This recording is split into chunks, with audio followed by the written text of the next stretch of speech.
What's up, everyone? How you guys and gals doing? Welcome to the show. Acknowledge your dark side. It's going to be the topic today. But we got a special guest. We're live right now on Insane Throttle Biker News, as well as WMMRDB Rockford, baby. We have the news girl coming in today. Yes, this is a segment for you to get to know China Doll on Insane Throttle Biker News.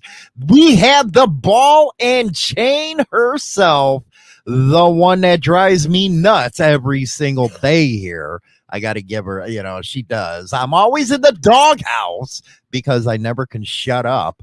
And here we got China Doll, the girl that's going to do our news today. We're going to see how she does and if she's a schluck like she is on the second half of the show. So China Doll, Sturgis, what do we got going on in Sturgis right now?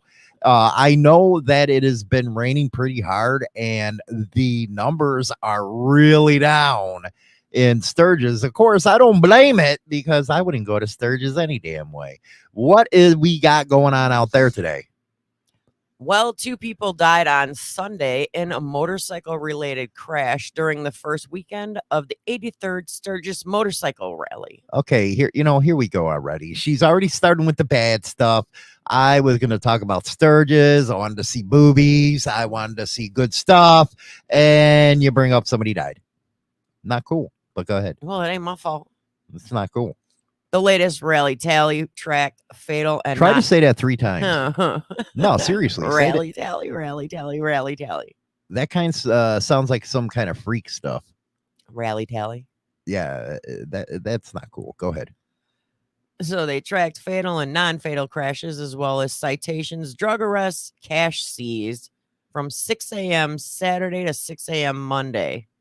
You wouldn't say that there was drugs over there, huh? Wow. What kind of party and rally is it if it don't have them components to it?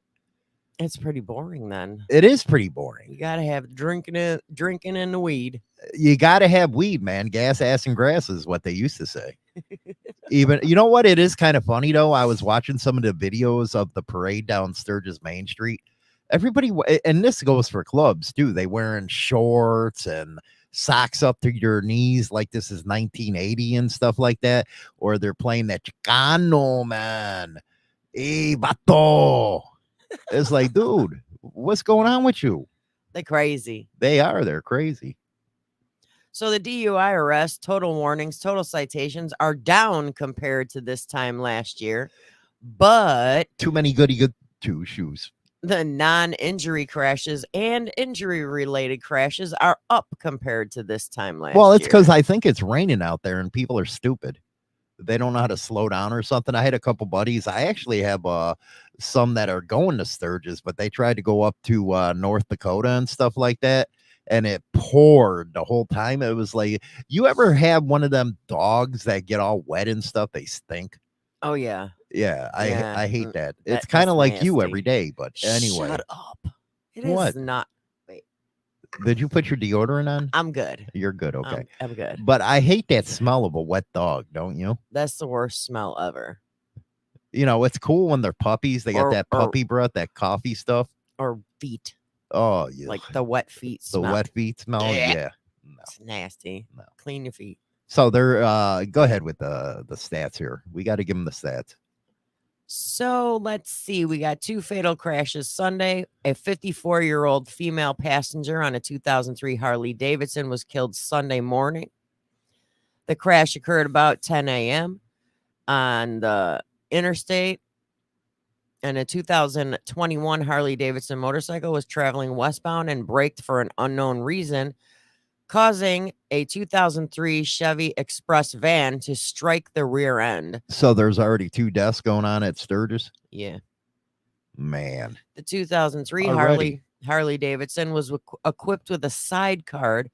The sidecar, was also what? I gotta get you one of them sidecars because you're getting like old and probably needing a cane or something soon. And I'm just gonna have to put you in the sidecar. And they're gonna ask, well, what is that? I'm gonna say that's my pit bull. Oh God, now I look like a pit bull. Well, you snap at me like one. Well, sometimes. God, you deserve it most of the time. What do you mean I deserve it most of the time? Dude, you're just mean sometimes. You just hurting my feelings. Then you don't got thick skin. I do too. I just playing. Yeah, you just playing my ass. Mm-hmm. So the Harley Davidson with the sidecar was also traveling westbound and unable to avoid the crash and hit the Chevy van. Ain't that the somebody slammed on their brakes or something like that, wasn't it? Yeah, the 2021 Harley Davidson slammed on their brakes. You know what? That's the part I really don't like when you're riding and stuff like that, is when you come to a stop sign or you come to a red light and you're all freaked out that, hey, is this car gonna stop or this truck gonna stop or is it gonna rear end me? Mm-hmm. You know, that's why you always got to leave yourself an out when you're stopping. Well, the 2021 Harley slammed on its brakes. Then the van slammed into that. And then the 2023. Wow, there was even a 2023 Harley Davidson involved in that accident. And that one smashed in. How old was the one on the 2023? I'm just wondering because 2023 brand new motorcycle. 41. 41 years old. Yes. Oh, very interesting right there. Mhm. Very interesting. I would have thought it was like somebody in their 50s or 60s because you got those midlife crisis going on. You would think. Well, that's just like what we talked in the members only yesterday about motorcycle convoys and how I don't like going in them because you never know what these riders. You never do. You never know if they have the midlife crisis. They just went and bought the damn Harley. Mm-hmm. And are out there riding. They go out there, get a Road King, or they go out there, get a Street Glide or something like that. And next thing you know, they don't know how to ride it. And now they want to go into a pack. Yeah. You know, I bet what they do when they get their Harley from the dealership, because you can see them taking all their pictures and stuff.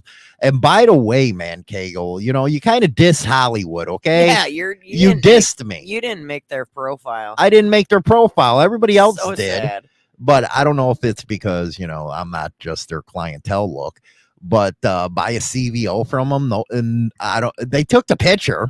They did. They took one with just you and one with both of us. Yeah. Did I like break the camera or something? I think you did. But anyway, they'll put everybody else on there. I'm hurt. I'm hurt. Well, and I buy my bikes there. I'll have to say something to Johnny when he comes into the gas station. Yeah, you do. You got to say something. Say, hey, Hollywood ain't happy with you, man. Y'all didn't put him on your. But anyway, you know, you go in there and you just see a lot of these guys have a midlife crisis and they're buying these bikes and they don't know how to ride them. And next thing you know, they turn up for poker runs and all that kind of stuff. They don't really have the experience to be riding in a pack any damn way. And they're usually the ones that get hurt. So that's why I asked about the 2023. And you also got to worry because of the fact that when you're riding in the rain, it's a different well, thing. Anything, rain, snow, sleet, all that kind of stuff's a lot different. And it's been nothing but drenched at Sturgis. You know, the only good thing is, you know, you don't have to use all the water for the wet t-shirt contest. Yeah, I know it's already there. Even if that's allowed anymore. Probably in not. You never. Probably not. They got so many damn rules, is what I hear at Sturgis. Probably not. Unbelievable. So misdemeanor drug arrests at Sturgis are up 39% from 46 arrests this year compared to 33 last year. You know what? The cops are always there to ruin the fun. I hate that. They're always out there ruining the fun, man. They're such tight asses. Yeah. Something about a diamond and a couple weeks later is what or a coal and a diamond comes out or something. That's how they are over there. Well, felony drug arrests are down 10% from 17 arrests this year compared to 19 last year. Man, they're starting off good right there. I wonder how Professional Monkey's doing out there. I guess he was having a meet and greet and stuff. He hit at the 100,000, man. That's huge, man. Subscribers, 100,000. You know, he's like a superstar and stuff. He's a monkey. He's a monkey. DUI arrests are down 20% from 36 arrests this year compared to 45 last year. 45 last year, huh? Mm-hmm. You know, DUI arrest. You know how I already feel about DUIs. I can't stand them. Why you You doing know it what? on your bike? Why you getting, well, that a bike, car, whatever it is, why the hell are you doing it? Do you have any common sense whatsoever where you know if you're drunk, do not get on the damn bike? And no, you don't ride better when you're high or drunk, you stupid. Basically all that is your reaction time gets cut and most of the time you got the curbs, you keep going straight, dummies. Yeah, that's usually You the know way what? it goes. When it comes to DUI and stuff like that, take them away. Take them away. For real. Bust them. Then we got, let's see, the citations and warnings are down this year. Total number of citations throughout the weekend was 365 compared to 382. Well, you got to admit, you know, Sturgis has what? I don't even know if they're going to hit the 400,000 mark with how low their numbers has been. But those are real low numbers if you put it into the grand scheme of things, how many people show up. Yeah. And the total number of warnings this weekend were 1,136 compared to last Yeah, year's 1,136. It's probably put your titties away. 1,368 last year. I tell you what, man, I can't stand that when you. Oh my God! Don't show your boobs. Yeah, don't Here's show a your warning. boobs. That's probably what it is. That's why you don't see like the old days, man. You had a guy riding a bike, two broads, one on the front, one on the back, all naked and stuff. Not anymore. That's a good time right there. Not anymore. They Ain't know how to allowed. ruin a good time. Ain't allowed no more. Naughty, naughty. And it's like, dude, you know what? I heard, see, like in Daytona, you stay on the outskirts. You don't ever go down to the main deal because there's too many, you know, popo down there. Mm-hmm. You know, they know how to ruin a good time. So when you go and go to these rallies, make sure you stay out of the main thing or you're not going to have any fun. Nope. I know I won't have any fun. I had a ball at the Midwest Chopper Fest. Yeah, that That fun. was old school, man. That was Old fun. school. You know, they had pools there. You know, some of the stuff with the wet t-shirt contest, I couldn't understand. Okay? They had beluga whales that want to go up there and show their tatas. That's because they got big boobs. Yeah, but they're like 500 pounds. I don't want to see that. Well, maybe I want to others see somebody's do. hot. Maybe others do. You know what? That's why It's I not get about you being there. Yeah, it is about me because I'm Hollywood. Doesn't Anyway, matter. you know, you do that for Hollywood, okay? He said he wanted to see boobs. I don't want to see beluga whale, okay? I know that's in the same type of, you know, B for B, but no, I don't want that. I want to see good stuff. Why are you being dumb? I'm not being dumb because you know what? I am kind of freaking jealous of these younger riders because they got hotter women. They got hotter women compared to, you know, Generation X's group. I'm serious. Uh-huh. Even when you know, your age, when you were younger, you're hot, but a lot of our women weren't. We had a Oh, deal. now you're just like changing it up, saying that I was hot, but Yeah, you know. you were hot, but you're old now. Oh, And you got, you know, some tight skin, some tight booty out there. That's really hot. And they know how to party. They don't go to us old folks rallies and stuff like that. No, they have good stuff. They have the women washing the bikes. When our women wash the bikes, it's like, okay, come on, go on a diet. Seriously, you're washing my bike. I'm supposed to be getting something out of this. You're getting a clean Go bike. go on a That's- diet, okay? you're- We're there to watch you wash our bikes and get excited. But you can't get it. It's like it runs back up in there because it's like, I got nothing for this one. I'm serious. Where, you know, you got these 20-something-year-old, you know, going out to these, you know, most of the time it's sports writer stuff or this Dyna stuff, you know, like Mike. He's like a Dyna bro. He's a Dyna bro. One-legged Dyna bro. Is that a thing? I don't know. Well, yeah, Mike's one-legged. By the way, you got to go see Mike Ball's deal over at Insane Wheels, man. He took over. He did an interview with Sos the Ghost over there. Check it out. But yeah, he represents the new school biker. And you got to look at it, their age group with the women that they have.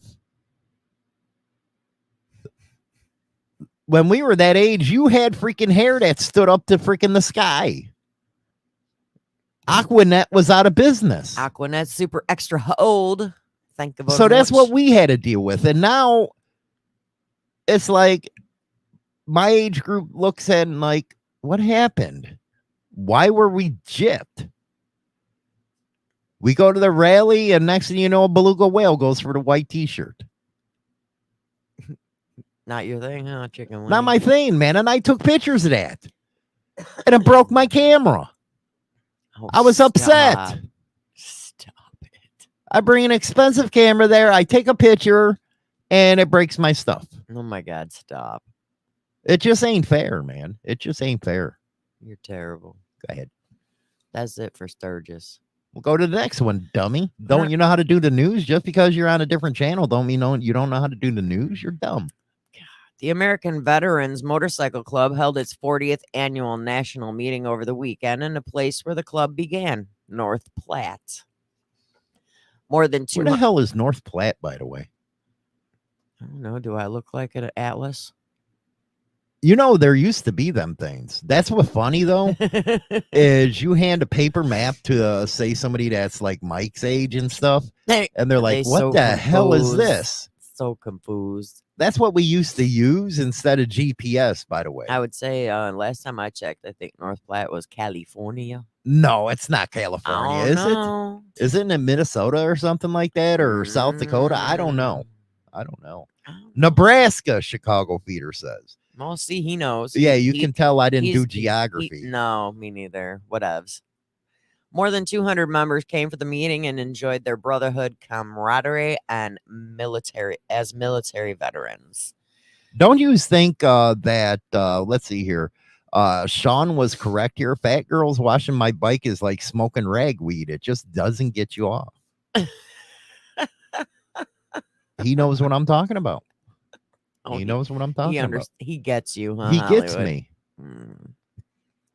The club was founded in 1983 when motorcycle clubs for veterans were separated by each branch of service, Army, Navy, Marines, etc.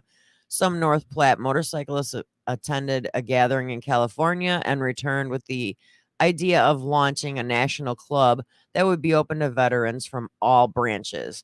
Today, the AMVET chapters in 14 states, National Sergeant at Arms Ben Schumer. You know what? said- I'm scared now. Why? I am. I'm frightened. You know, David, he used to look at he used to look at older women. He's 72 now. 72 years old. He's still checking out older women? He went into the blue pill range. Okay? He went to that phase of his life to have a prescription blue pill. Because you told me that people that are older still have sex. They do. And he says he has to start looking at younger ones because he can't find any hot 72-year-old chicks. Is that the problem I got to face now? When I get a walker, do I have to chase like the younger ones? You're going to have to chase the 26-year-olds, I guess. Because, you know, I can't imagine you at like 60. That's going to be an ugly 10 sight. years from now. Yeah, that's going to be an ugly sight. I got to get me somebody. I got to trade you in. I Yeah, do. I'm I should sorry. have traded you in years ago. Yeah, that's what they say. So their sergeant at arms says, we all believe that the U.S. strongly enough to have served in the armed forces in order to defend the freedom of choice that we all enjoy, but we also believe in supporting the U.S. by buying American-made products, and that we Do they even have American-made products anymore? pretty much know. Everything's made in China. Yeah, pretty much. Pretty much everything. You know, that's like, I was going to do a tool review sometime this week. And I don't like Snap-on. I don't like Matco. This stuff's too expensive. Mm-hmm. You know, you want me to buy in America, but you want to charge me and pull my pants down and not even give me a reach around. I like Icons. They're pretty good from Harbor Freight, but I can't see spending, $200 on a freaking A wrench. on a wrench. And there is wrenches out there that's $200 from Snap-on. Yeah, you buy the wrench, but you don't get anything else. No, you get your pants pulled down and screwed. Unbelievable. A lot of new content coming to the channel.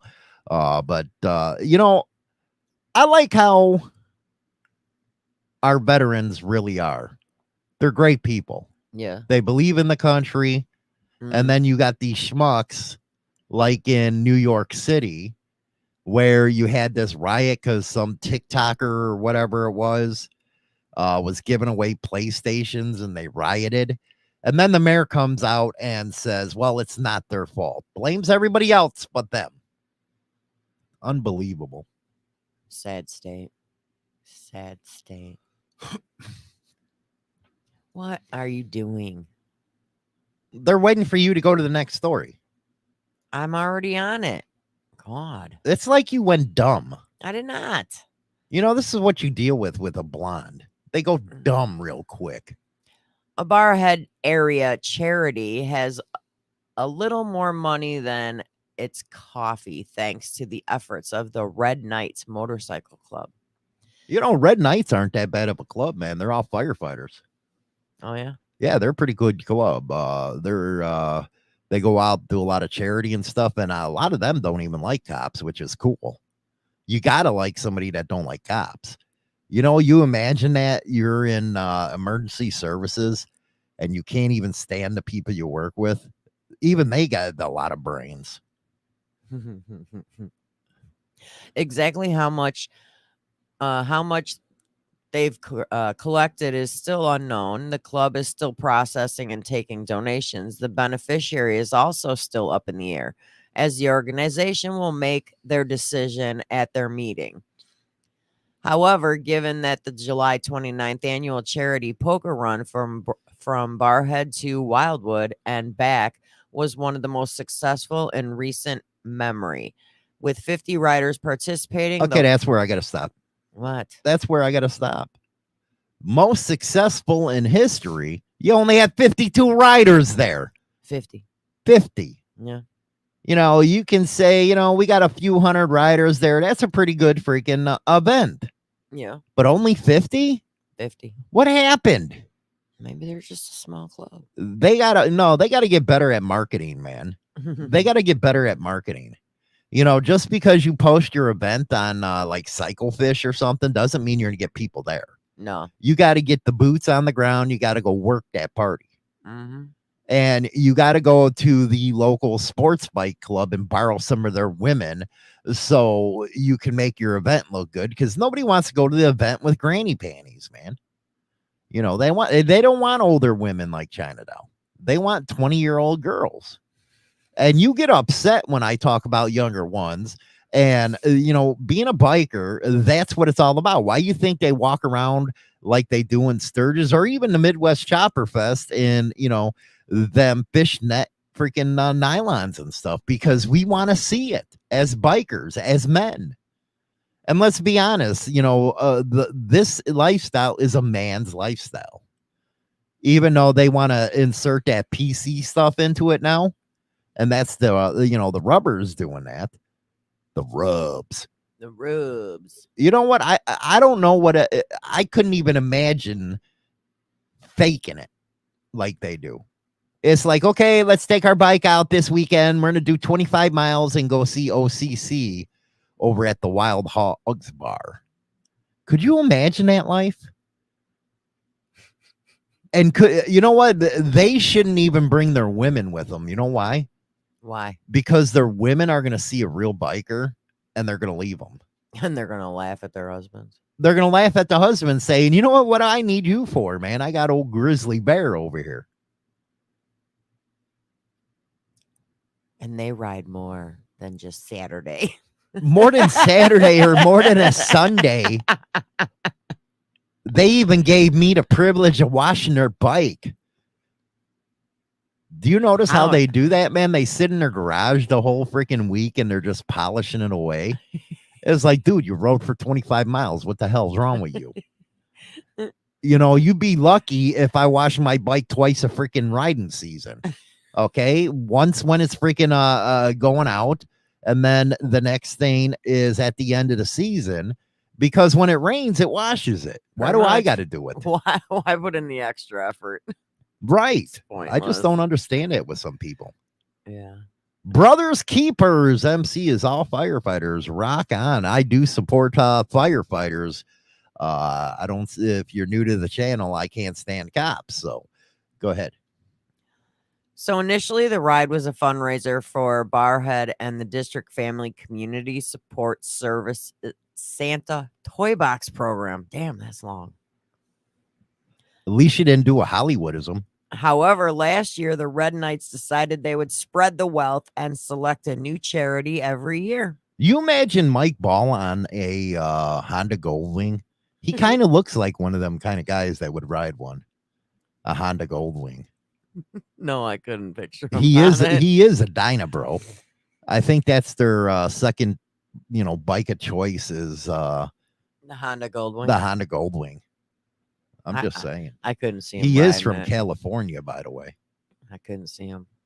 And he does and he does ride in shorts. Yeah, he does ride in shorts. Yeah. I wonder if he does the Vato thing where, you got the freaking socks all the way up to your knees. No. I can imagine that's him. He can't pull socks up to his knees on his other one leg. Why not? It's fake. Who cares? I don't think he wears socks on that foot. It's fake. There's no socks. Can he have one made that goes up to his knee? Hey, Doc, I want to go Vato today. Just cut the foot part off and put it on like a old school one of those. What are those things called? You know what's funny? The leg warmers. it is funny though that leg warmers.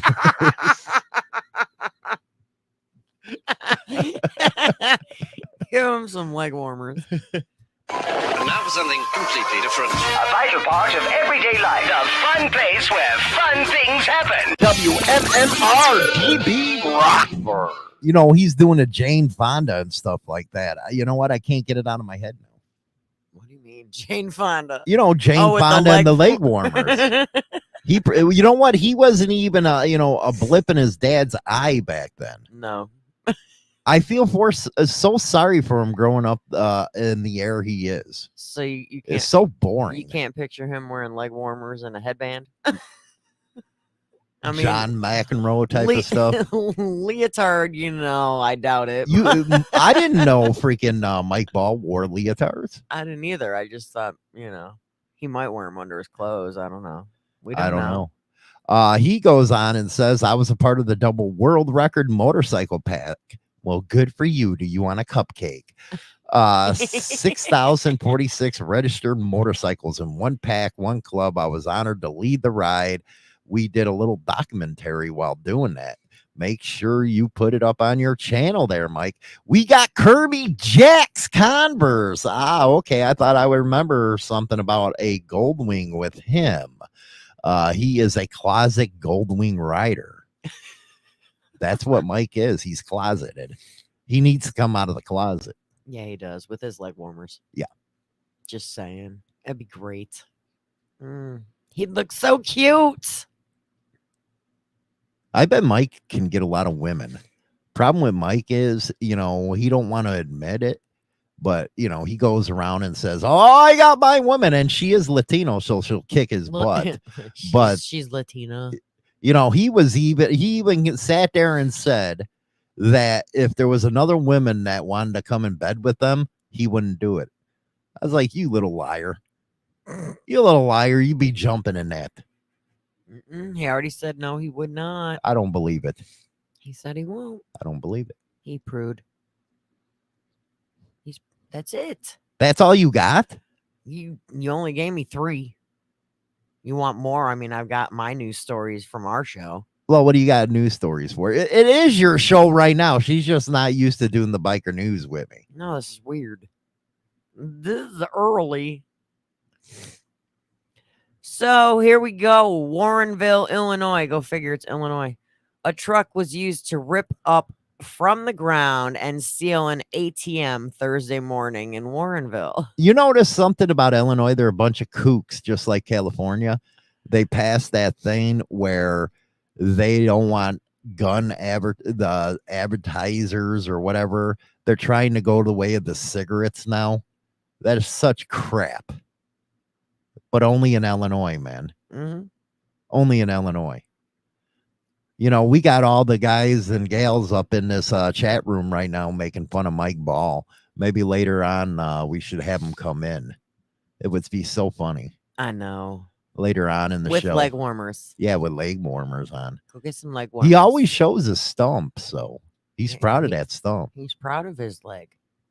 He should be, though. Yeah, he should be. So the FBI said an unknown number of suspects attacked a hook and a chain to Okay, a I'm already bored with stolen this. white truck and ripped the ATM up from the ground. I'm already bored. Where do you get your news stories? Everywhere. You know, can't we have like a stripper story or No, something like because you that? told me I can't do that. Yeah, you could do that. No, you told me I can't. Oh, but here's something that was really good with the motorcycles. Actually, we're going to roast some bikers today for us because we're going to be talking about acknowledging the dark side. But, you know, I think that's all humanity and stuff. But if you know what? She's pausing today, and I hate that. So I'm dying. You know, I need, if I wanted to be bored, I'd have Marco on the show. So out in Maine, the seniors are taking to the streets. Residents from Pine Point Nursing Center home in Scarborough geared up in helmets for their annual favorite Saturday. A motorcycle group, riders of South Maine, take them for a spin through the town in their sidecars every year. You know what? That's a pretty cool thing when the bikers go to these nursing homes and put them on their bikes. Yep, that's what this because you're these looking guys at do. the age range where they were prudes back in the day. Mhm. Am I right or wrong? People in their 70s, 80s, they were born in what, the 40s now? They were prudes. So they didn't get to party. You imagine getting a 75-year-old woman high and stuff and party and she's around showing her saggy boobs and stuff. Ew, That is just funny. that's nasty. It is. Nasty. It's just as nasty if when I had the shop, I had a Pearson 80-year-old. That was just like wrong. I said it was your turn. I had to throw it towards me. Yes, I did. That's bull. And I was glad I did because I wouldn't want to be up close and personal with that. But it is kind of cool. You know, I know bikers are kind of freaks sometimes. They go up to the nursing homes and get dates. Who does that? Bikers do because they're nasty. Ew. Nasty, dirty, grimy bikers. Well, you know, rubbers ain't real bikers, but Well, I guess riders of Southern Maine offer a number of events like this for the senior citizens. They're a part of a motorcycle. Later in August, they're a part of a motorcycle show called Blood, Sweat, and Gears in Westbrook. oh, I've heard of Blood, Sweat, and Gears. The event with Phoenix Cycle Shop is offering a $2,000 scholarship to 3 local high school students. Oh, that's pretty cool right there. So that's pretty cool. I think that's really cool. I wonder if some of our peoples that are listening right now in their 70s and stuff like that, it's kind of weird. It's kind of weird talking to them and they're like, you know, he's a jackass. That's what they're calling me right now. We party. They probably are calling you that. What do? Put streamers on their walkers and stuff? Well, they don't got any wheels to put, like, you know. You do have The little them. cards. You do have them little scooters with the handlebars and stuff. I mean, They those are make kinda it like cool. old Harleys. Those are cool. That'd be cool. So yeah, like you were saying, Illinois is banning advertisement for guns. Go figure. Yeah, go figure. We'll skip over them. Steve, I worked as a mover for a while back, and them old get down in the nursing homes, 100%. Rock on, man. What would you think it'd be like in a nursing home? I don't know. I'm never going to one. I couldn't play dominoes all day. I'm not going. Or to- bridge. I'm not going. I'm not going. You're almost there. You know, you had to become a double ARP member. I know I did. How was that getting your AARP card? Well, how's it make you feel finding out that you were on an ARP card for like years? I didn't even know. I know. That was messed up. But it wasn't my membership. You actually got a membership. I did. So what's wrong with that? That's an old people It's got thing. lots of benefits. Yeah, it got a lot of benefits, man. You know, in 20s, like a Mike Ball who rides a Honda now. He's a closeted Honda Goldwinger. They don't even think about benefits. I feel sorry for Mike, man. He's always getting bumped on my show. Yeah, it seems like you do it a lot. It happens. It happens. It Well, is what it at is. least it's a better show than Marco's. Come on, man. Facebook Fridays, I wanted to puke. That was boring. That was boring. His co-host, and I guess you got to be boring on terrestrial radio now because you can't have any fun. Nah. You know, I asked Marco once, hey, why don't you bring me on your show? He's like, go screw yourself. I want my job. I was like, what? I'm talking fine. I'm not swearing. Yeah, but you're a dick. Who would want to? I think people want to hear me on K100. With Marco? Yeah, I think they would love it. Wow. It would be a great segment. Well, what are we going to talk about? Well, boobs. What else is there to talk about?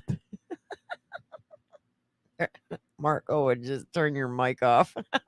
He probably would because they got producers there. And I guess the producers are the ones that work the buttons. Yeah.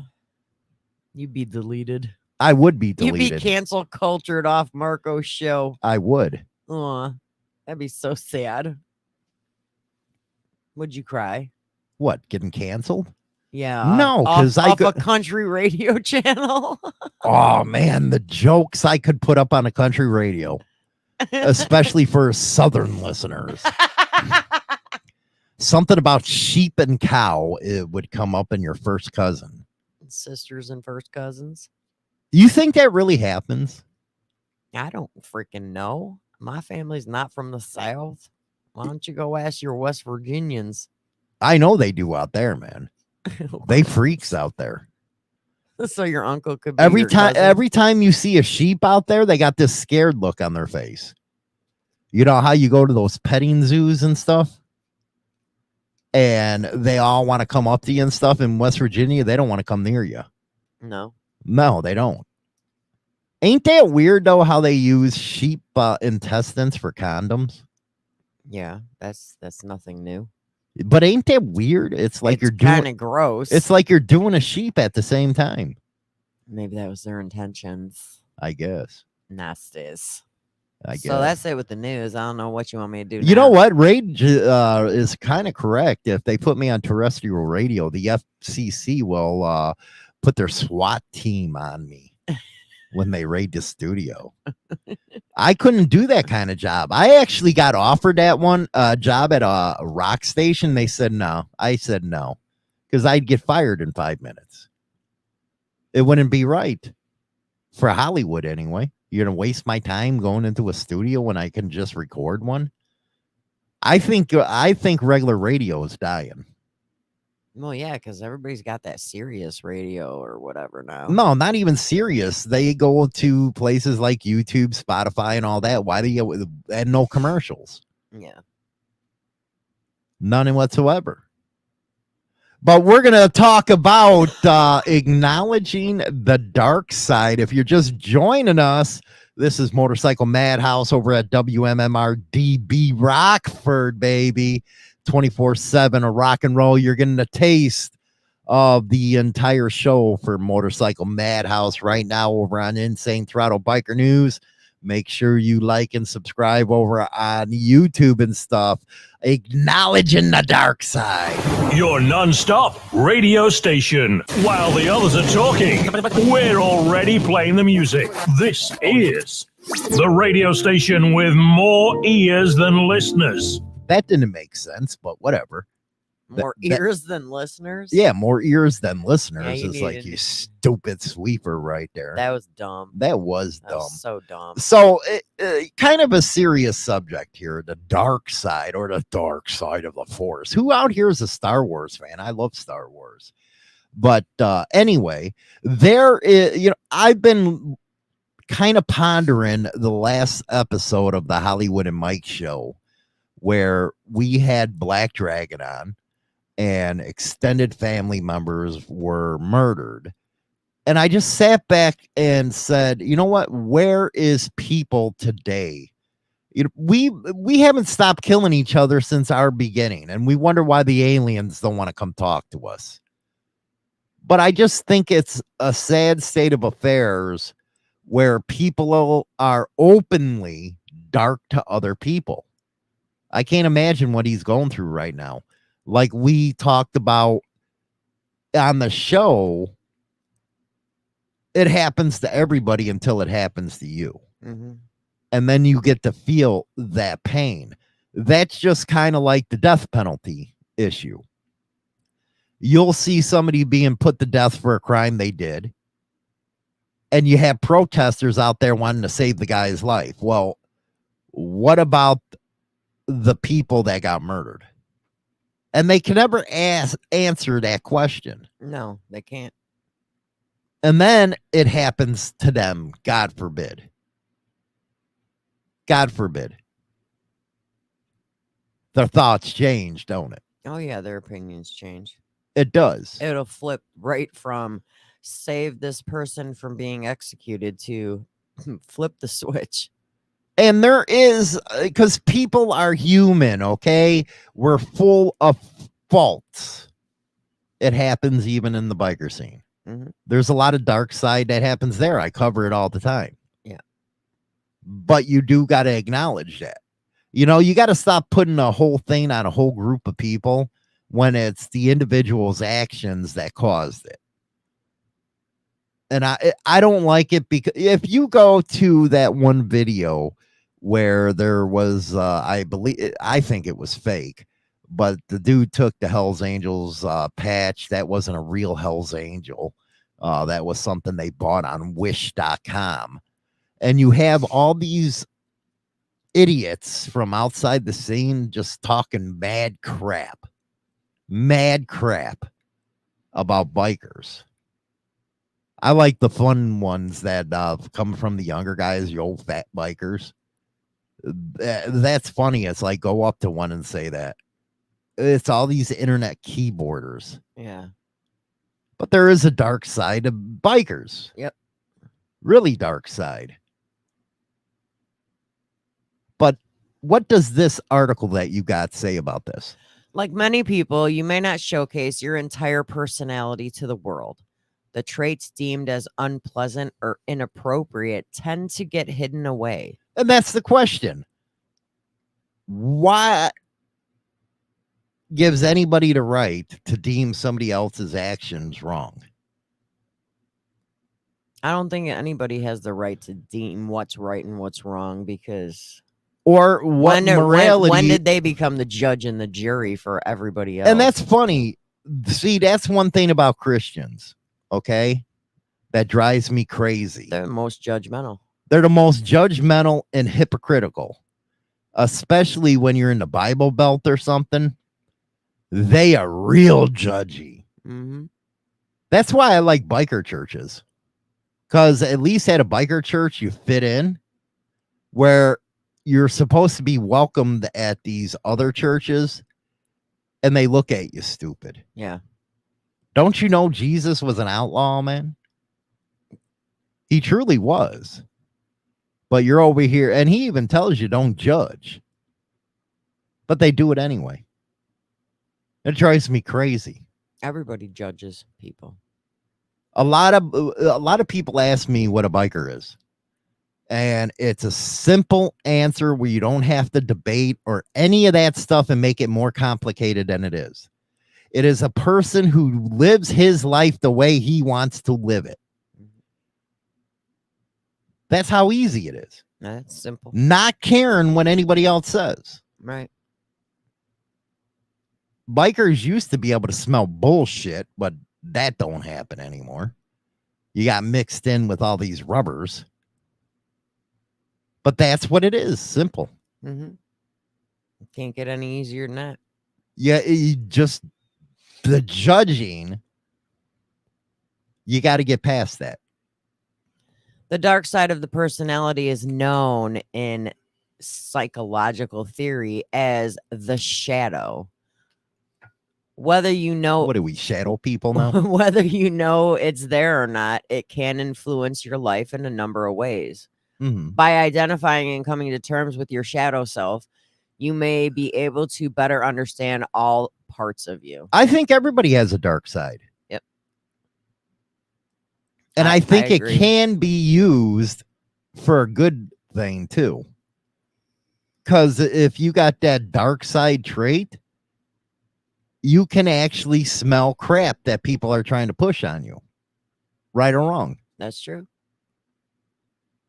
And you might not think it's a good thing. I think that's where mental health comes into the thing, where people struggle with that. Oh, they look at the bad, but you have to be able to balance the dark and the good. That's true. I think you take advantage of it. That's just me. Well, reality has to go into play and say that, hey, we all have a dark side, qualities that often we don't like to reveal to others. It's traits we What kind of traits do you have that's dark? Well, sometimes I'm selfish.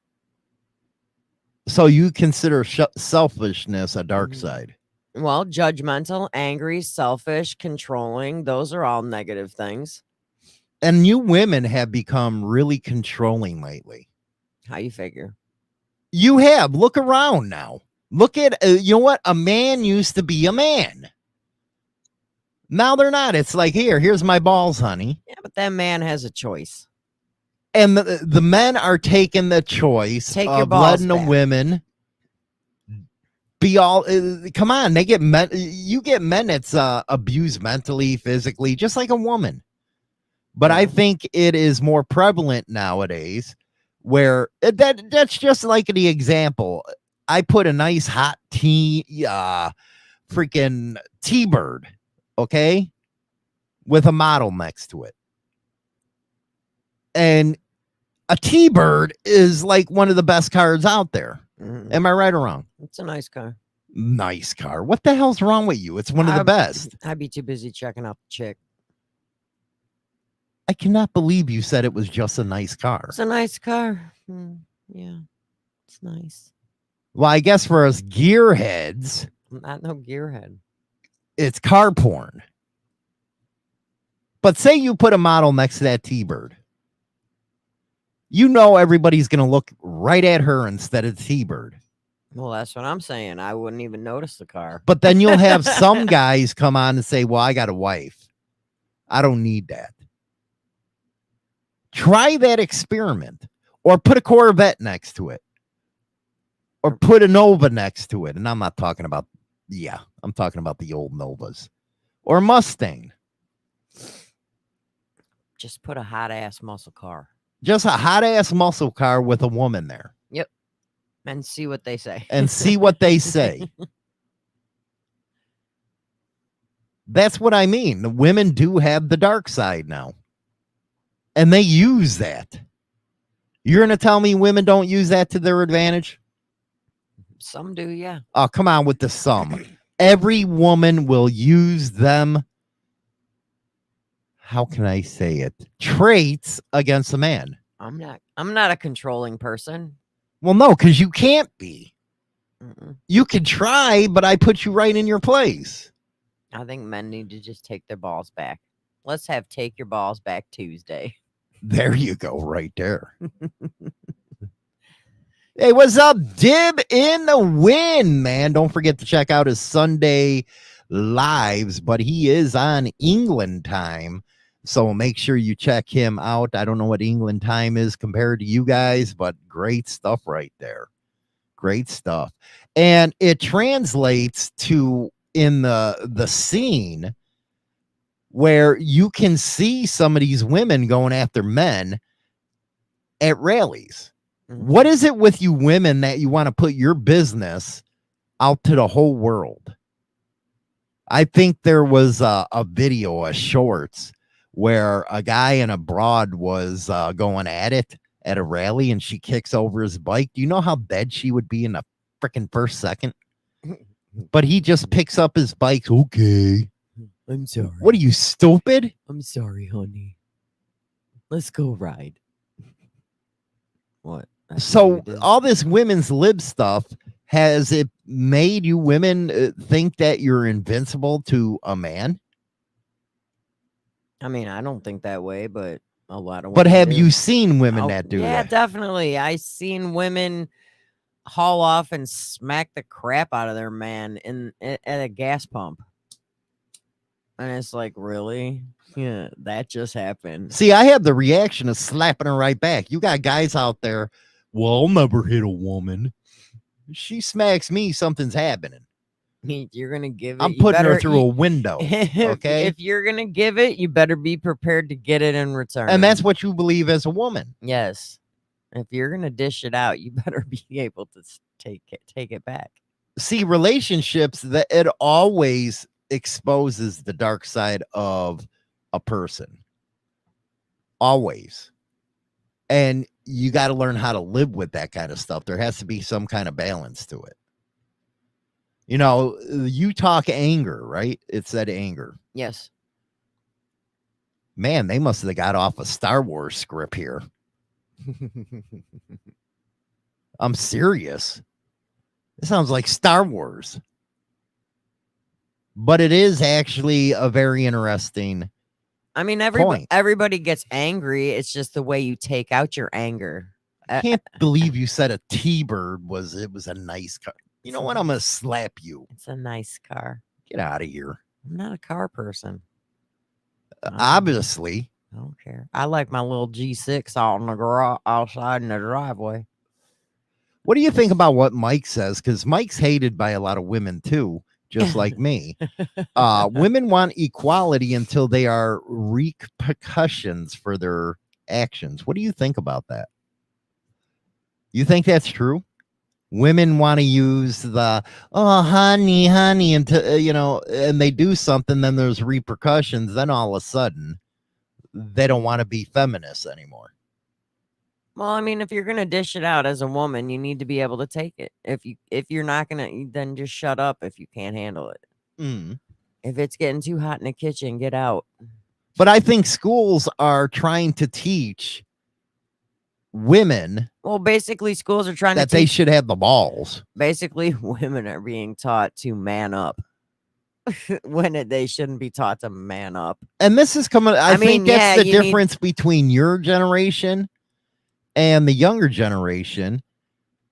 There's more harmony in a relationship with your generation than there would be an old, younger generation. Probably. I mean, yeah, a woman does need to be able to defend herself if it comes to No, it. I'm not talking about beating But- on her, but if she goes out there and pushes over a bike, she deserves to get her butt rained. Mhm. I mean, if she's gonna be the starter of it, she better expect that the man's gonna finish it. I mean, don't be stupid. Mm. And to be honest with you, those women that have their man's balls in their purse, those women make me sick. Well, you know what? Dibber just said that. Boys at school are being encouraged to grow up. And that's what we're seeing a lot of in the biker scene. And I hate to say it, but it makes me sick to my stomach. I think it's stupid. I think if a man can't be a man, then you're a nobody. Ouch. And that's coming from a woman. If you can't control it and have your own balls attached, maybe you don't deserve to have them. You know, let's take Dibber's example here. A lot of women, men are being womaned up, as I say.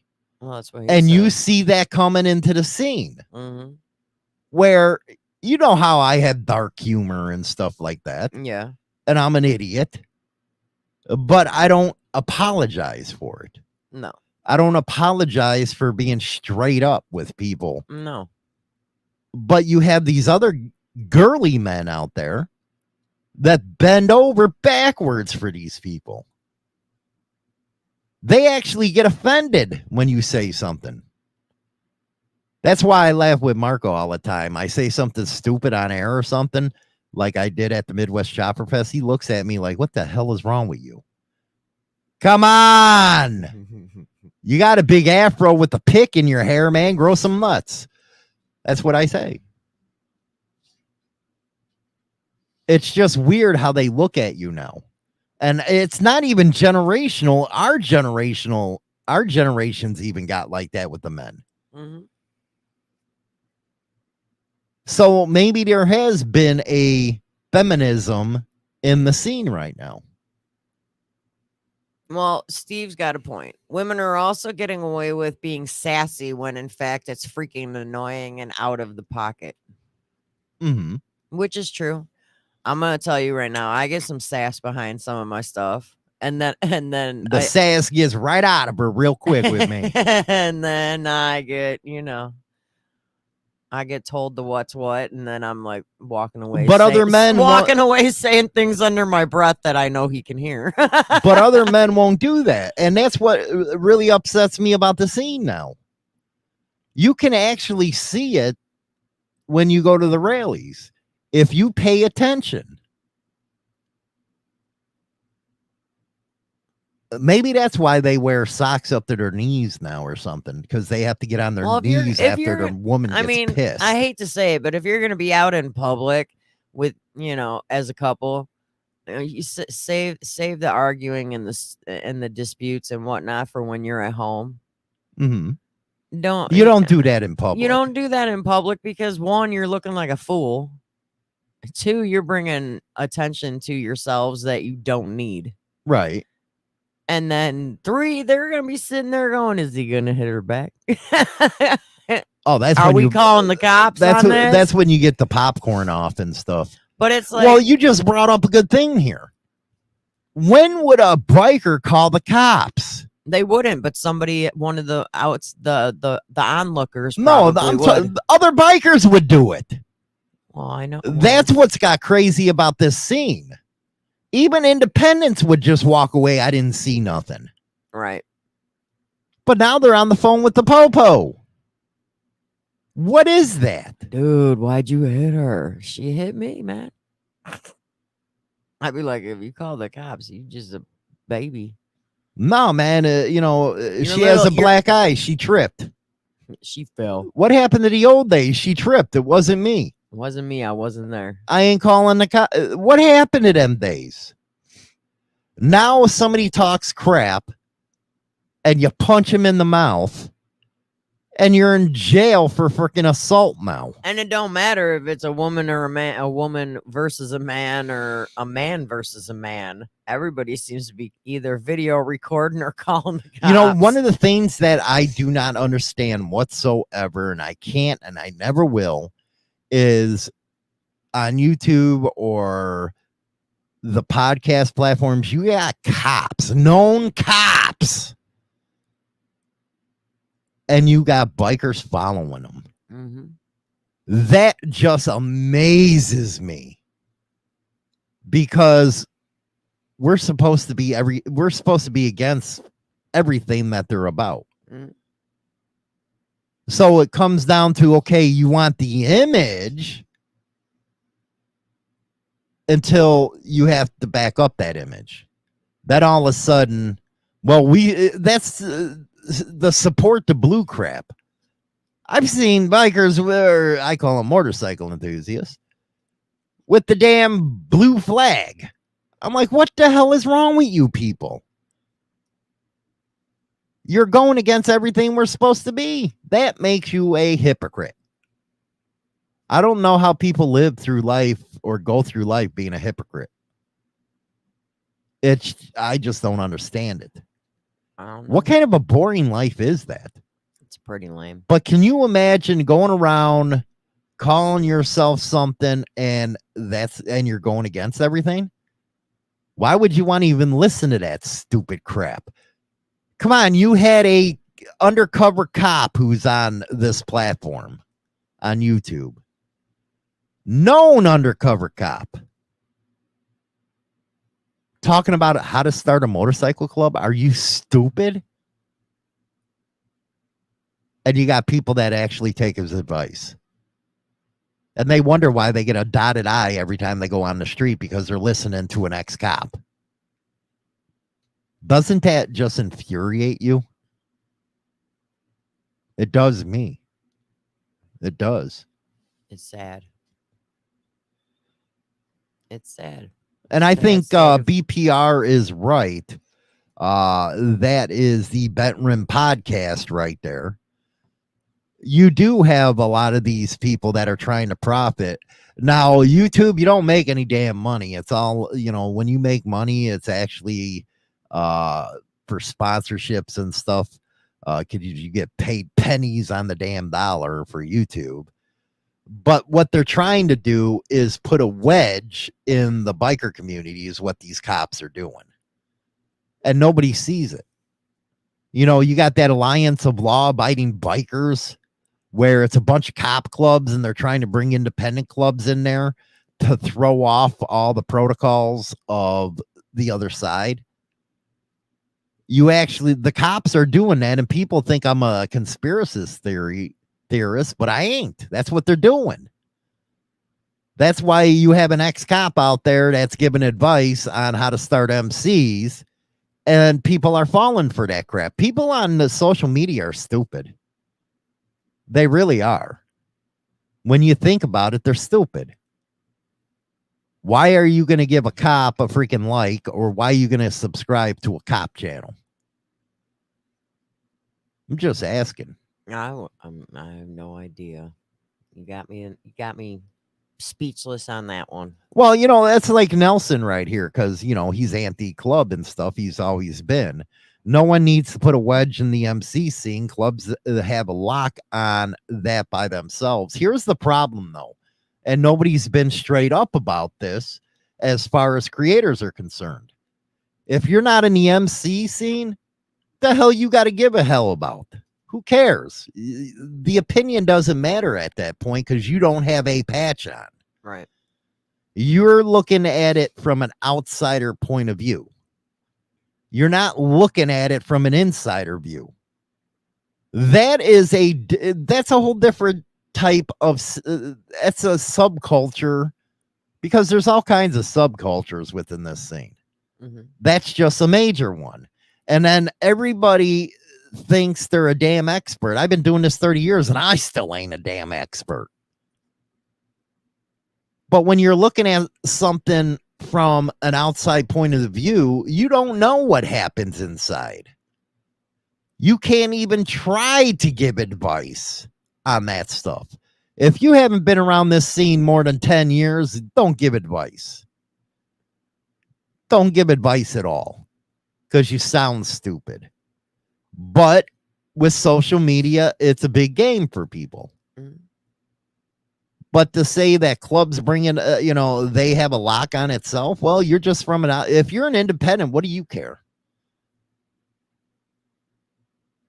If you're an independent, why do you give shit? Shouldn't. You're the ones going around buying the support shirts trying to act like the guys. So why don't you just become one? Yeah, just take that step, be a man, and become one instead of running off at the mouth from an outsider's point of view. Is there dark sides of club? You're damn right there is. If anybody don't want to acknowledge that fact, you're stupid. There is. Everybody knows it. What's another one? What's another one? What? Does it have anything else on there? Well, yeah, it gives an example about a little boy. What do you mean, a little boy? A little boy. A little boy named Steven, when he was 5 years old, he told his father he was terrified on going on a specific ride. And his father replied to him, well, what kind of man are you going to make? You're nothing but a little wimp, and you're embarrassing in our family. Well, that kind of toughs them up, but nowadays, that's called child abuse. You know what? That's why I say a woman can't raise a man. Single mothers have a great, they work real hard. But there's usually a man in the life. You cannot raise a boy into a man. You just can't do that. Mm-hmm. Mike says, if you're going to have a platform, there is total responsibility that goes with that. That's what a lot of people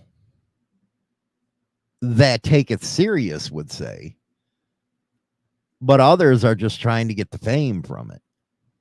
Well, because everybody thinks being on YouTube or some social media platform, money comes easy. It doesn't. No. The equipment costs more than what you make. Hell, you got creators out there begging for donations. Come on. Oh, yeah. Big time. Whatever happened to people minding their own business? It's not a trait that people have now, Dwayne. No, they don't. Because we live in two worlds. People don't mind their own business because people are too busy recording everything that goes on in other people's lives. Yeah, that's true. I mean, how many times have we done shows where somebody's getting assaulted on a train and everybody's just recording it? Well, even And at nobody's even doing at anything. biker events, they do it. You know, It's like, dude, put your fucking phones away. there's people, fighting at a rally. What do? They're going to record it. Nobody's going to help out. I mean, it's just ignorance. Mm-hmm.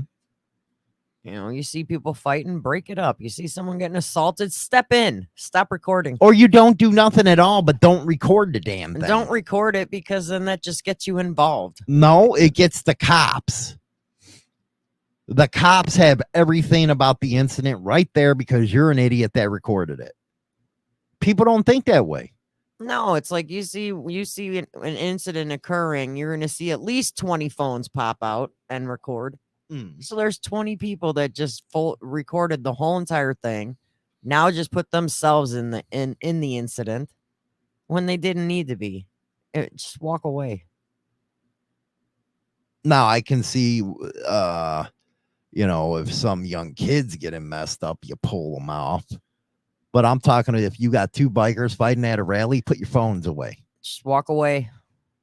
You don't know how many times. Saw nothing. You don't know how many times that I got them type of videos where they'll send it in and there's a fight going on.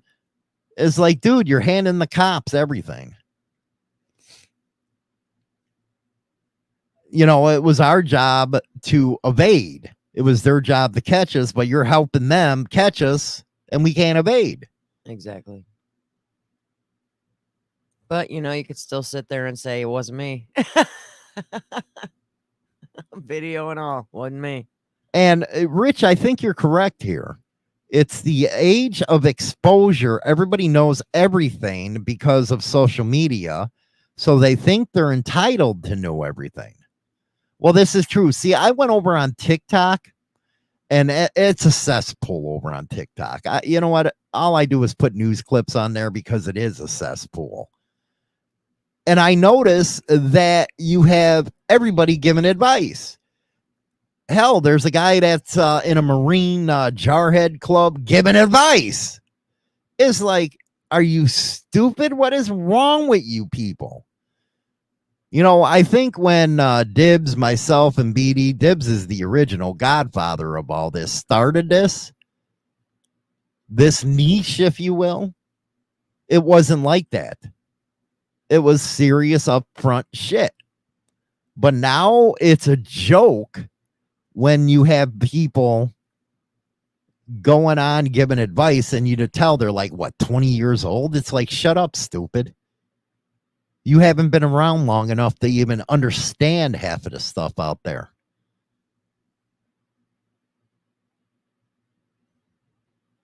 Don't you think that's hypocritical? I think those that are like 20 in their 20s that haven't been around the life need to just shut up.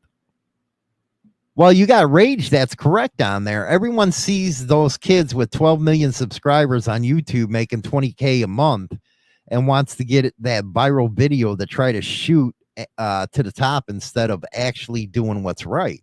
Mm-hmm. Hell, I seen a guy on that TikTok stuff going around and giving all kinds of messed up advice on how to join an MC. It's like, okay, you want to know how to join an MC? Go walk up to him, talk to him. Okay, cool. That's how you do it. But a lot of people getting black eyes because of what these people are saying. And it's because they don't know what the hell they're talking about. That's because they're taking everybody's word as God's word, and it's not. A lot of people that are becoming social media influencers don't have a clue. No, they don't have a clue. And there are people out there that are just complete fakes. Tell me about it. Tell me about it. There are Complete fakes, but you still have people believe in them. It's all a facade. You know, if you're talking about MC stuff, everybody can verify. It's a small knit community. Yeah. But then they'll go out there, try to cover the shit up and still believe in it. Okay.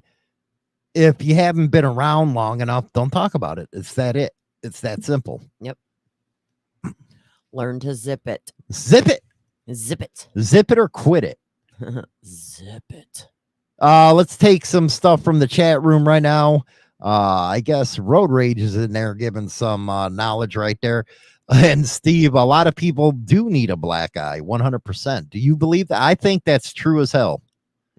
But then you have people that are afraid to do that now because even bikers call cops. Uh-huh. And that's a sad thing. Used to be take your black eye, sit up, sit down, shut up, and then have a beer and take your loss. But now they're on the phone with cops right away. Did you ever think you would hear about something like that? An actual biker calling the cops because he got in a fight? No, I never thought I'd ever hear something like that. But they do. It's so funny. It's funny, but at the same time, it's like it's one of them WTF moments. Am I right or wrong? It's one of them WTF moments. What are you even thinking? Again, that's something you're supposed to be. You're supposed to be a rebel against. Mm-hmm. It does. It drives me absolutely insane. Yeah. Dibber. Dibber. Let's see here. Well, James, I've let you see me behind the social media scene and know exactly where I come from and who I was in the past too. That's true. That's true. Dibber's 100%. But there's other people out there that really ain't. No, there's not. There's a lot. And they there's put a this lot out facade on that is just unbelievable. there. And people believe what they say. Or speak on subjects that they have no idea about. Mm-hmm. It's just like the guys that want to talk about 1% shit. This TikTok stuff, I see a million of them. It's like, I don't know what TikTok, but they just come out of the weeds. And they all want to talk about 1% stuff. How long were you in a club, or did you even join a club? What? Well, I'm wearing that Sons of Anarchy shirt all the time. No. That stupid shit aside with that stupid movie. Because, no, but I'm saying they think because you know what? They think because they watch Sons of Anarchy, they know everything about clubs. You know what? I get tired of people bringing up Sons of Anarchy, but because it's a damn show. But people don't see it. Some people Yeah, don't but it's see being it used as an excuse for people's actions, and it gets boring. How long's that show been off the air? A long time. Since what, 2014 or something, and I it's don't still even being know. used as an excuse? Yeah. But when you see these TikTokers, they're talking about diamonds, and it's like, dude, you were in a freaking club for what, 2 seconds? Or you were never in a club? How the hell are you talking about it? Why? Because you get the views. And that goes, I think that's what irritates me about that Marine guy on TikTok. It's like, dude, you're not a diamond. Just because you have interaction doesn't mean you know what the hell you're talking about. No. It drives me insane. And then people believe in that stuff. That's how stupid people are. That's why I say with bikers, it used to be you'd be able to smell bullshit. It ain't like that no more. And I think that has to be the biggest dark side of everything is this social media, where if you were actually in a club, people will verify it and verify how long you were in a club. That's how easy it is.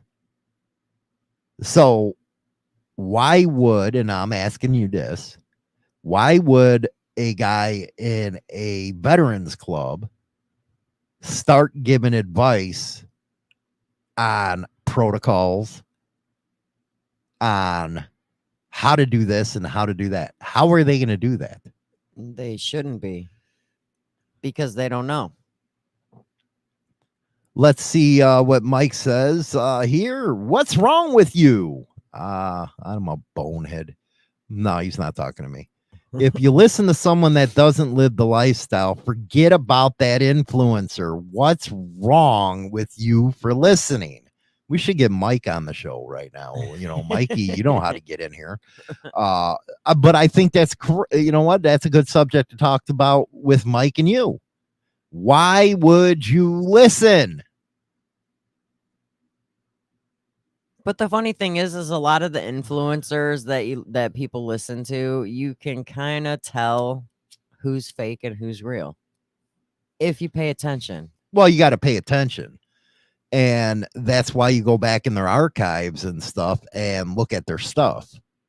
Or you just pick up a phone and say, hey, how long has this dude been around?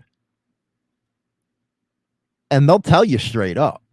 And then you start seeing the backpedaling. That's when they get real defensive. Mm-hmm.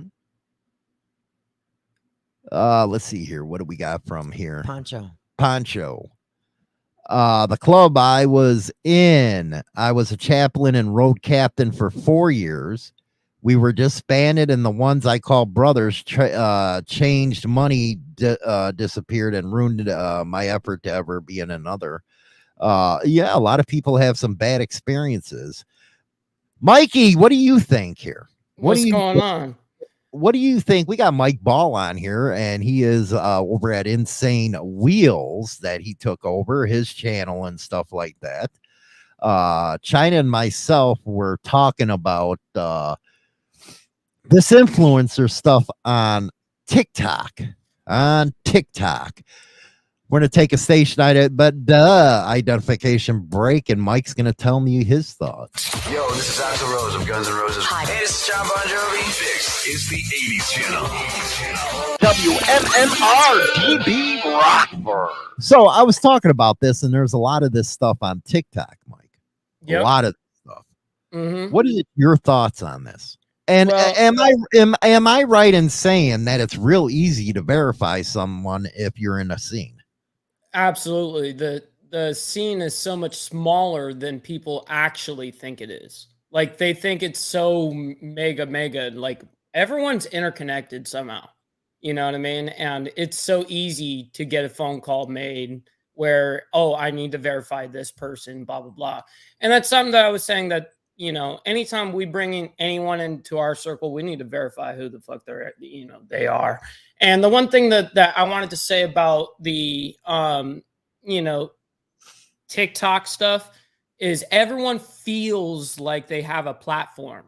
They feel like they have a platform. And that's the problem, is if you're going to have this platform, like I was saying, you have to have, there has to be a sense of responsibility that comes with said platform, but there is no repercussions for these people that are on these TikTok apps or whatever, doing these whatever videos for just views because they see other people that put on a vest and then all of a sudden they will go on TikTok and they'll get some views.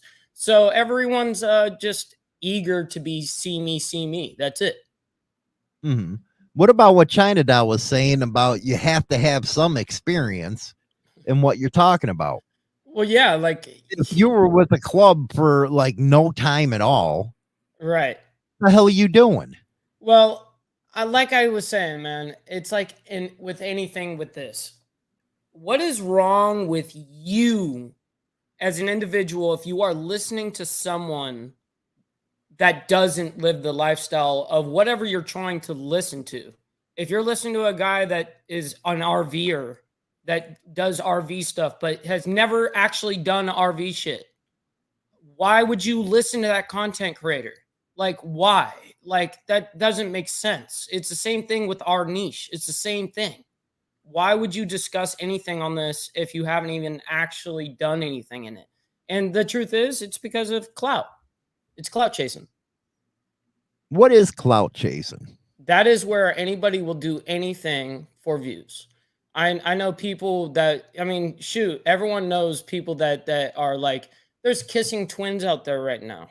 There's freaking, you know, there's people that will dunk their head in toilets for $1 at a time and do their own swirlies on themselves. I know people that will like do like lines of salt and pepper for a couple of dollars on TikTok. You know what I mean? Like it's ridiculous. Like this culture is crazy. Is it getting crazier by the day, China? Absolutely. Oh, I think it is. It's getting totally crazier by the day. I mean, like Mike said, people are doing stupid stuff just to get, it's like clickbait. That's the biggest thing now. Throw a title on there. If you got a good title, you're getting clicked on. If it's got something that has to do with something stupid, they're going to click on it.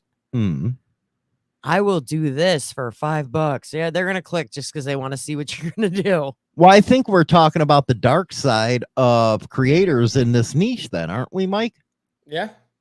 Yeah. And we've kind of recently, I'm not going to say any names, but we've recently found out somebody that did exactly that. They faked the funk, you know, and it's like, okay, man, like that just teaches us something even further. Like now, kind of like in what we do in motorcycle clubs is we vet people before they come in, you know what I mean? They prospect us and we prospect them, kind of ordeal, and we figure out who they are. And we have to almost treat this niche now and what we do on this platform, we have to almost vet them just like you would in a club. You know, I think we really have to get to that level because people are coming out here faking the funk. I think you're correct because myself, you, BD, and even China agreed, hey, if you're coming on our show, you better be who the hell you say you are. That's right. And you're going to get called out if you are not. You know what I mean? So especially I've seen you live, you know, when people they'll say there's something, you know, and all of a sudden, you know, they're definitely not what they say. Right. But they put that facade behind it. How long do you think you can fake it? Like you think you're going to come on here and people aren't going to experience or find out who you are? There's eventually somebody that's going to be interested enough to do some background checks on you. They're going to start looking. It just eventually is going to happen. I want to throw this event up for Poncho. There's a Fort Worth motorcycle swap meet and garage sale. It looks like admission is $10 for adults and $5 for kids 5 to 14, $5 for active military with ID. This is at Pete Barbic and Seventh Son in Concert. It's going to be there. Vendor registrations 214-254-7346. And if you get info, it is at 214-7337. And this looks at August 26th. August 26th, 2023.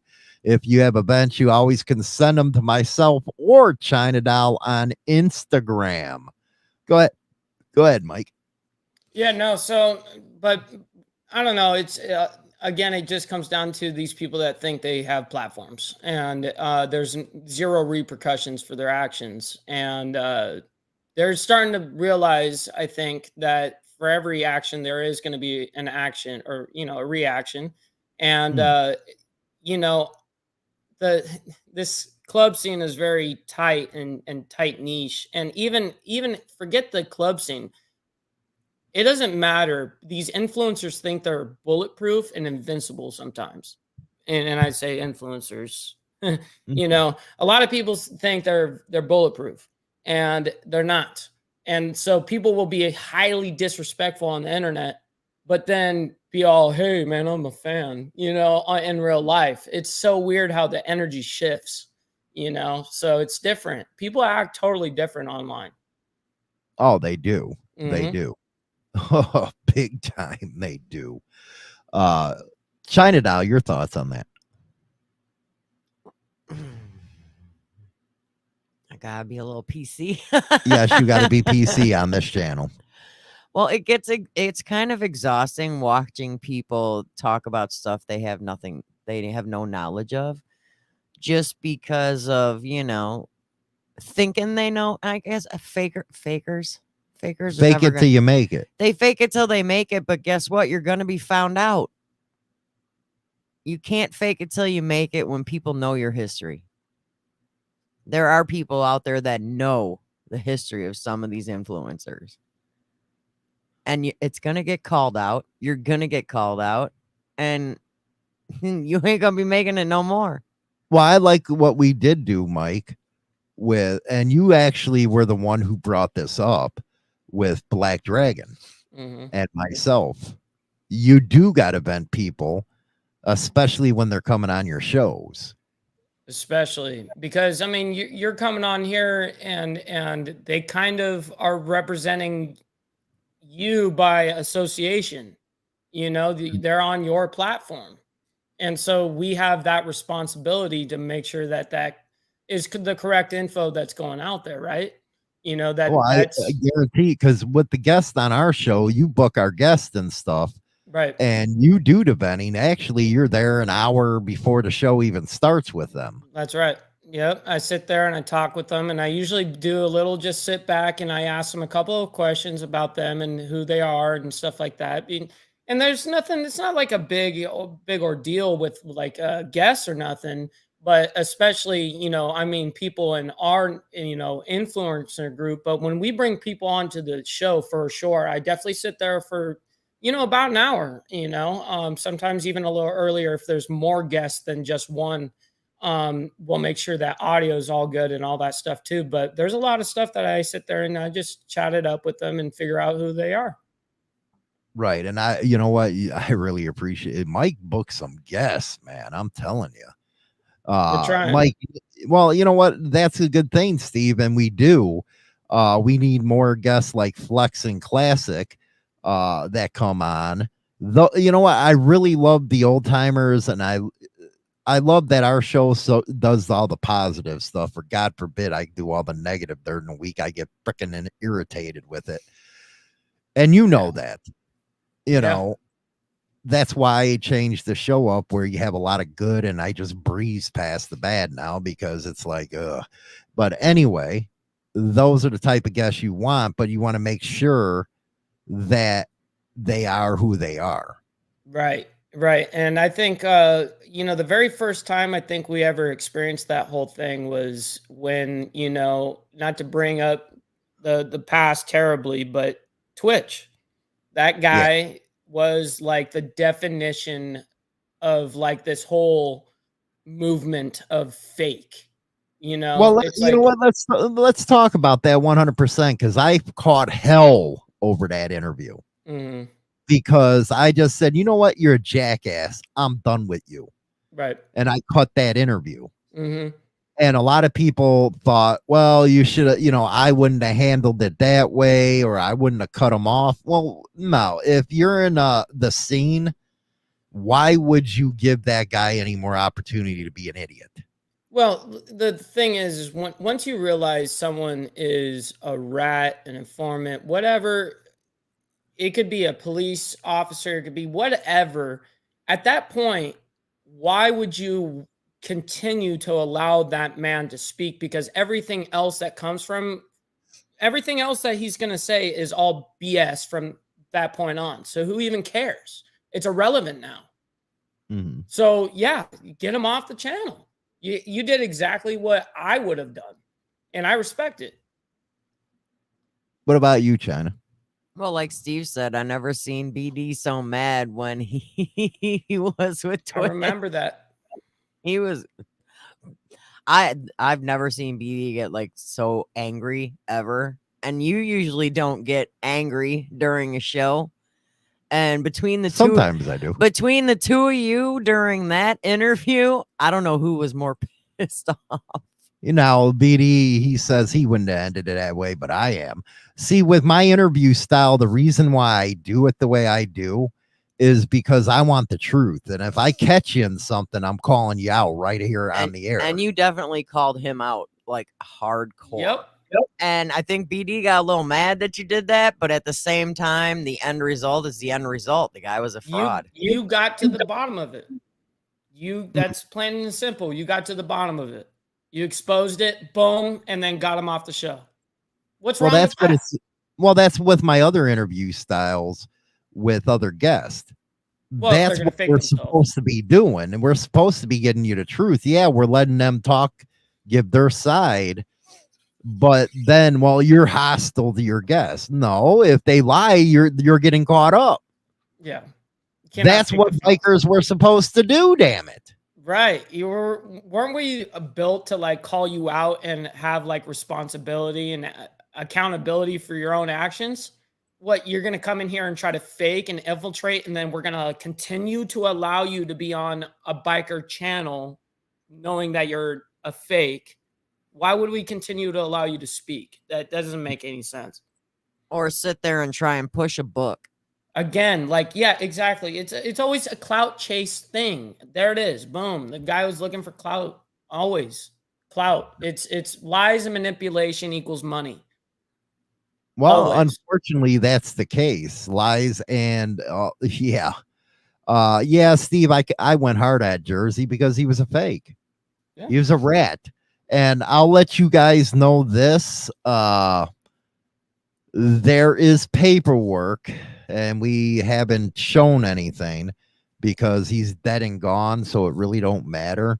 Right. But he was a witness in a case against another guy. He was a rat. See, there's a lot of stuff behind the scenes that you don't know about. But he was a rat. And I think you know that too, Mike. Yeah, no, I did. But the thing is again, it's not my responsibility to throw that kind of stuff out there. I leave that to you.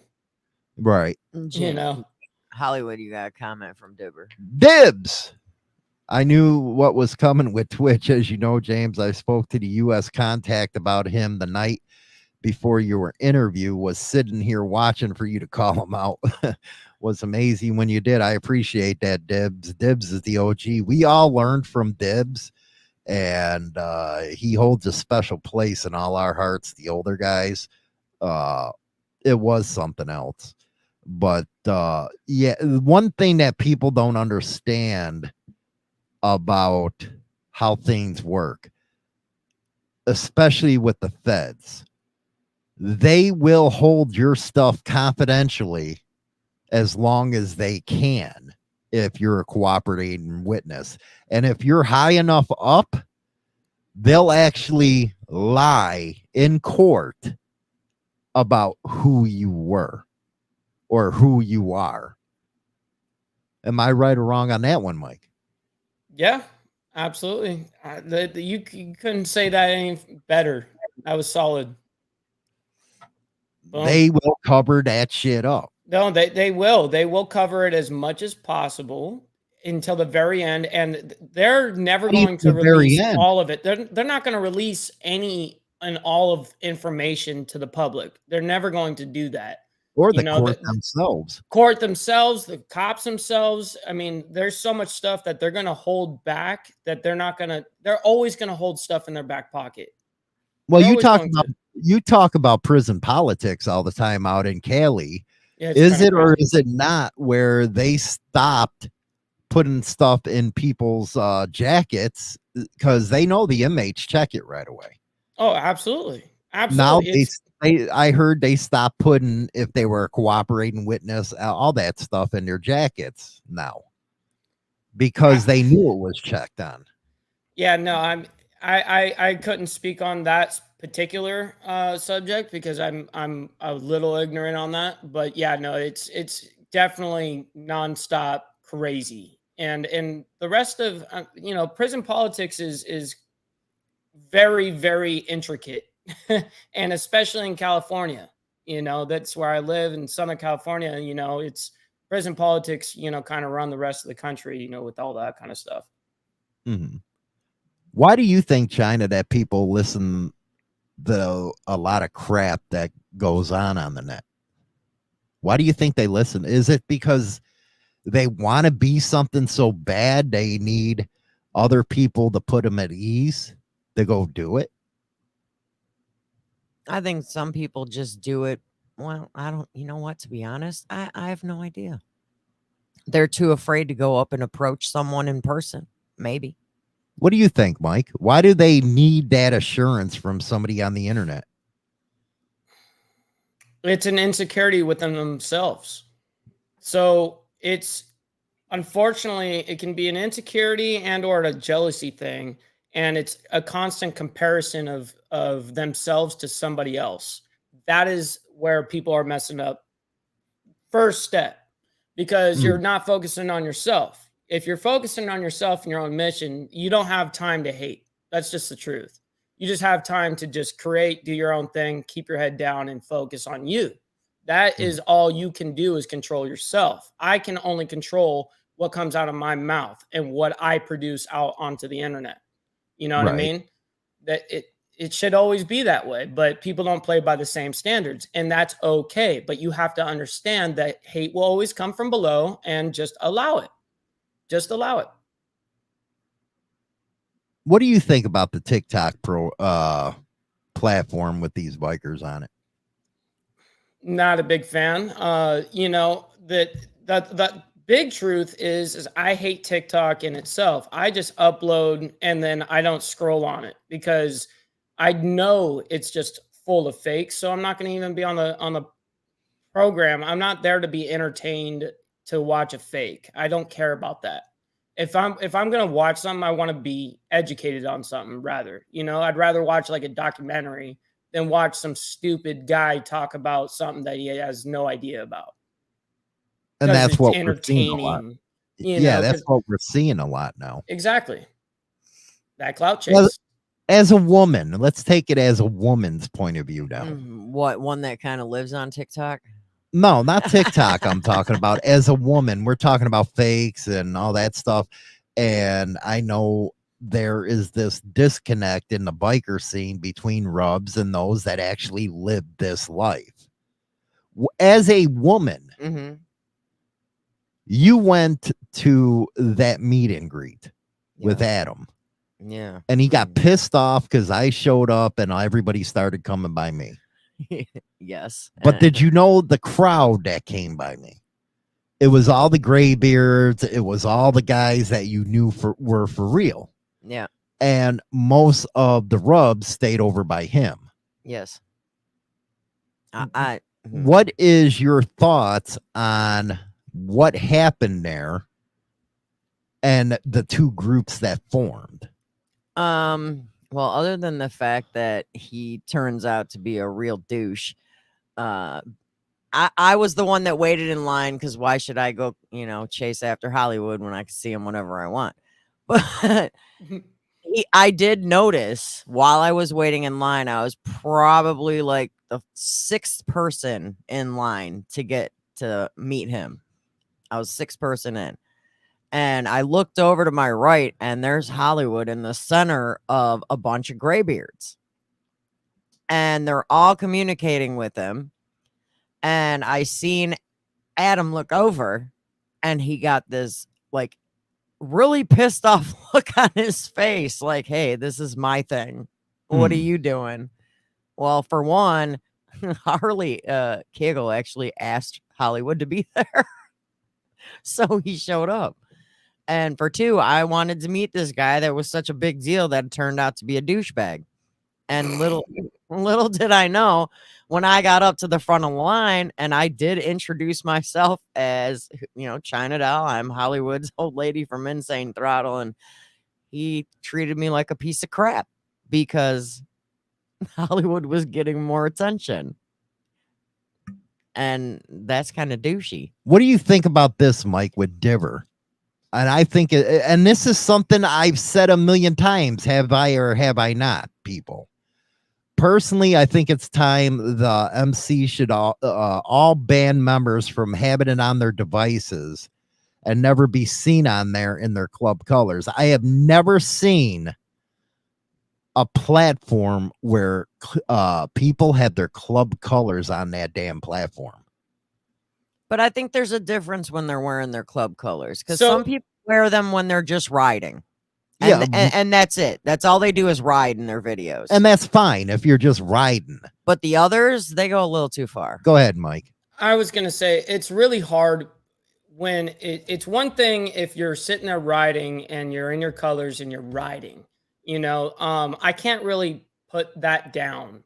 I think we're in the internet realm, people are going to post stuff. I think it's okay to do that kind of stuff, in my opinion, as long as you know how to, like I said, you have a responsibility if you have a platform.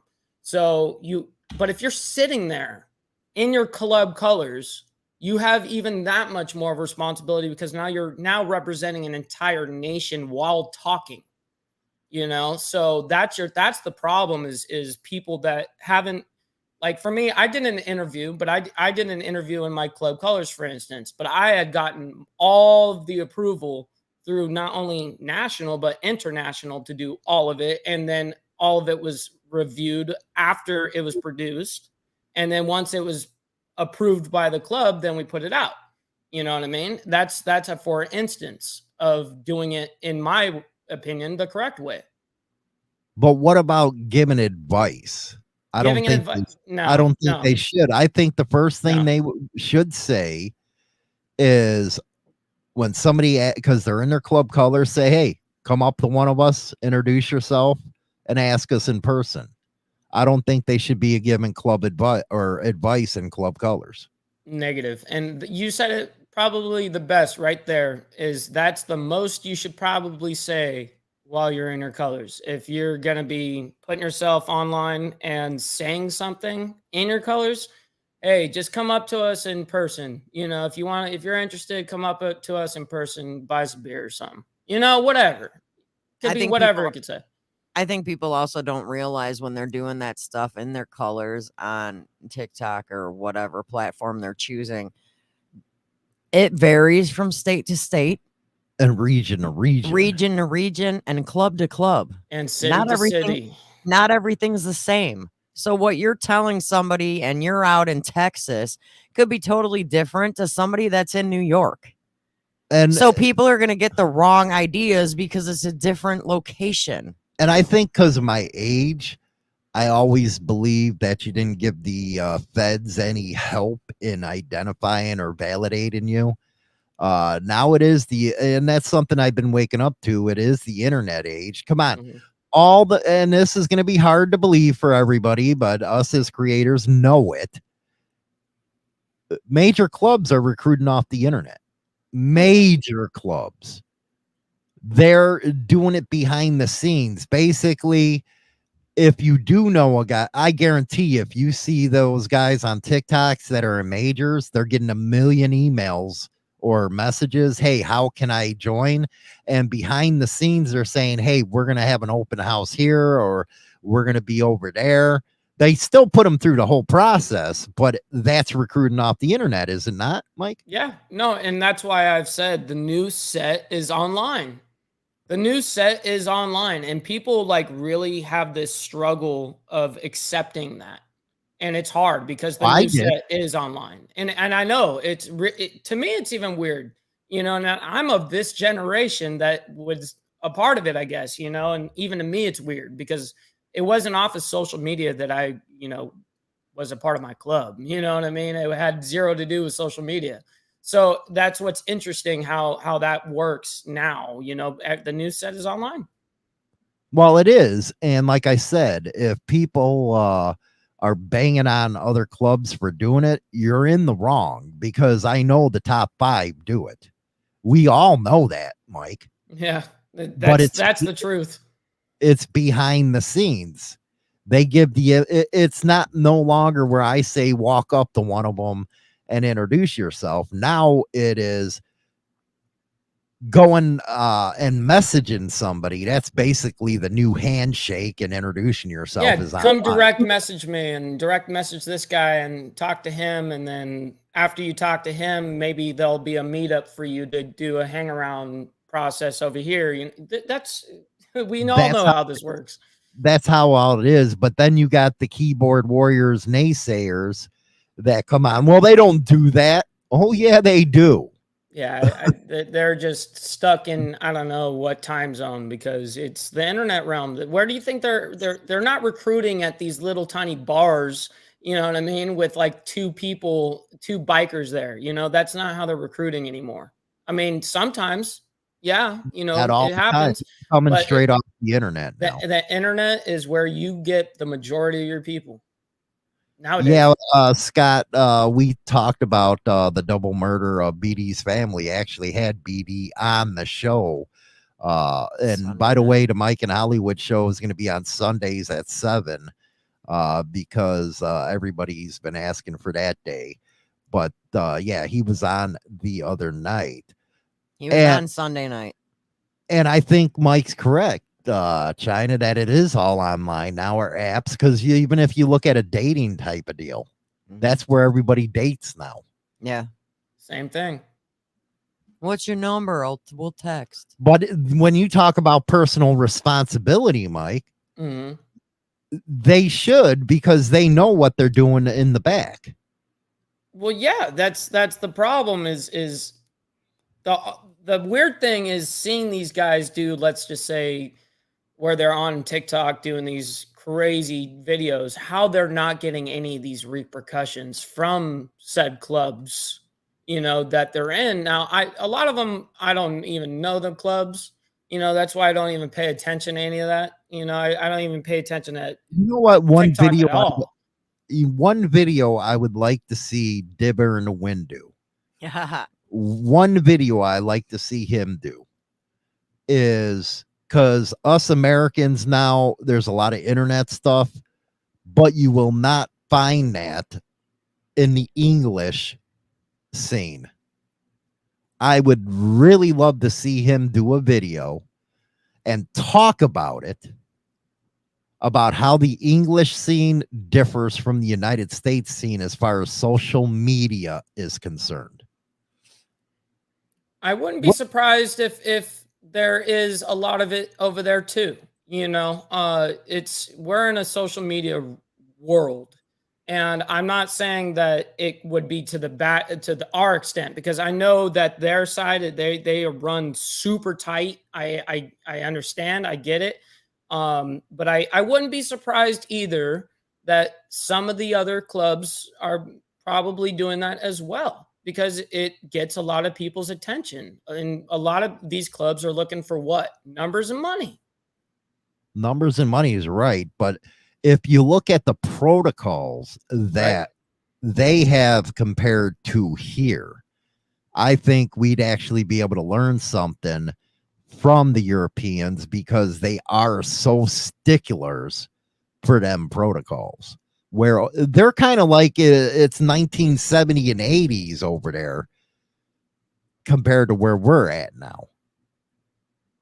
Well, I mean, that's what I was saying, is that they're real strict over there. I understand that they're real tight and it's different. It's a totally different, vetting process, sometimes, with depend from club to club, but I can't speak on every single club. I can only, I've never even been to like England to like even speak on it. So I wouldn't even know, but it would be very interesting. But I'm just saying, I wouldn't be surprised that social media is got an influence kind of everywhere, because even with my club, that also, a lot of it was founded, through social media, which is kind of nuts, that they kind of found each other. Like that was like all like in a third world country, or I guess a second world country, Brazil. And they all kind of found each other on Facebook, which I was like blown away by. I thought that was like a very interesting thing, because that's, to me, a beautiful thing if done right. And you just said it, done right. It's hard to do it right though. That's the thing. And I can understand where Dibber's getting at, like where he's like, ban it all, because nobody, yeah, maybe there might be one or two or three people that know how to do it right. Let's say doing it on here on social media, but there's all these other people that are ruining it for everyone else. So why not just ban it all together? And I get his philosophy on it. Dibber's got a response. Oh, Dib's still in here. We like to keep things old school, but the younger are trying to change things, as you can see by some of the topics I've been basically forced to touch on in my videos. Real stupid shit. So it is happening over there as well. But I enjoy hearing his stuff because I watch him all the time. Because I look at the history of the whole thing, and I just don't look at the specific subject. I look at the history of how everything's evolved and stuff. Right. And it's amazing just to see the differences, because let's face it, the US, exported all our major clubs to other countries. And it's really interesting to see how the culture of the other countries take it. Let's take, you talk about prison politics over here, where you got the white set, the black set, mixed race set. Well, it's all mixed race overseas, say in Australia. You got major clubs that are Big Five clubs that have blacks in them, that have Indonesians in them. And that's just the way their culture is over there, where you wouldn't see that here. It's different culture altogether, even though it started here, they look up to us over here, they have a totally different culture. It's What's up, different Jake? over there, I'd imagine. What's that say, China, about people that have to go through the internet to interact? They have no lives, and they just want to be something they're not. Do you think that they're weak-minded people where they can't go up and shake a hand now? Yeah, I do. Because if you want to know something about something, then get off your computer and go find out.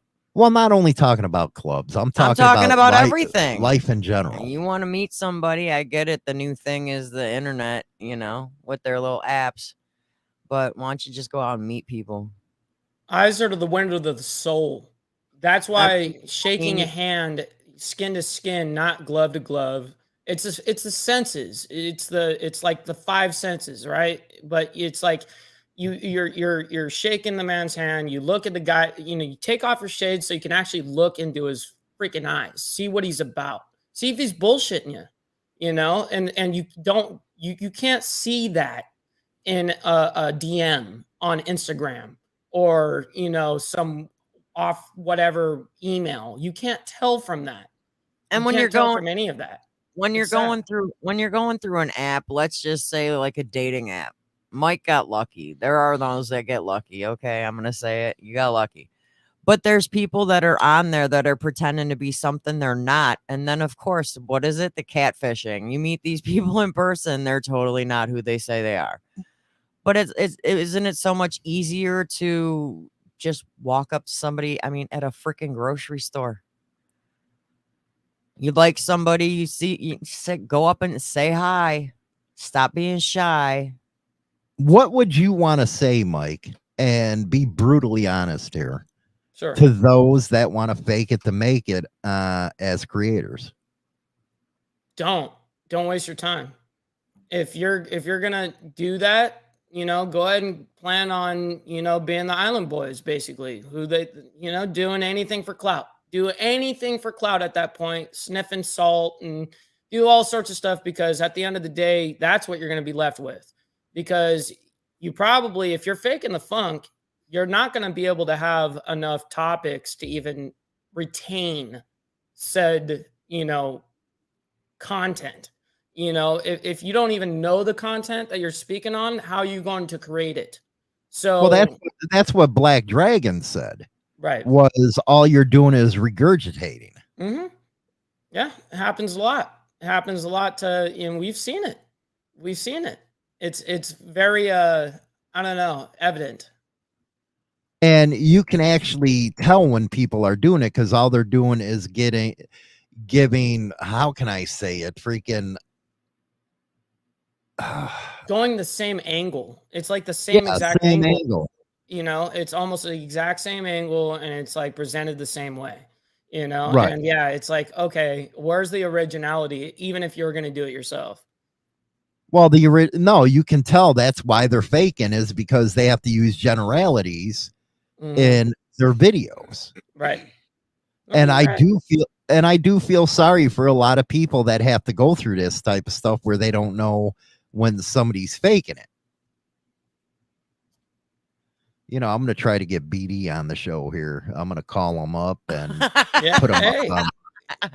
No, because, you know, we talked about this subject the other day of having to vent people when you brought it up. So let's get his thoughts on this stuff. I know we're running longer, but it's a good show so far, I think. A lot of different type of subjects.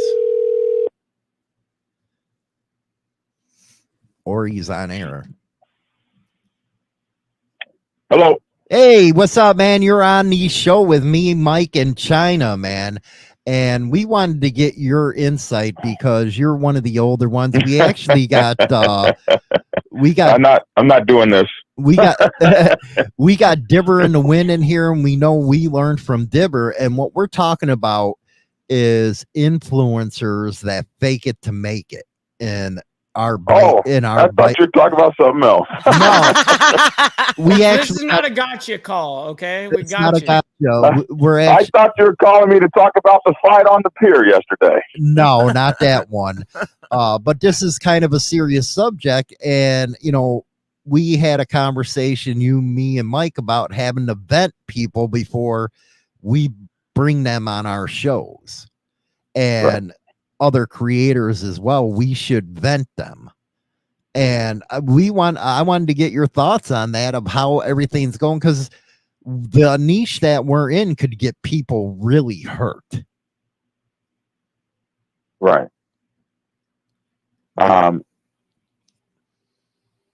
You know, I've been doing a lot of study lately. We got a lot of things going on bad in our country. And a lot of this stuff is being repeated over and over again. Like the same things happened in populations, like when the Nazis went after the Jews and stuff like that. And this is the strength of propaganda. If you say something long enough or strong enough or loud enough or enough times, people actually believe it.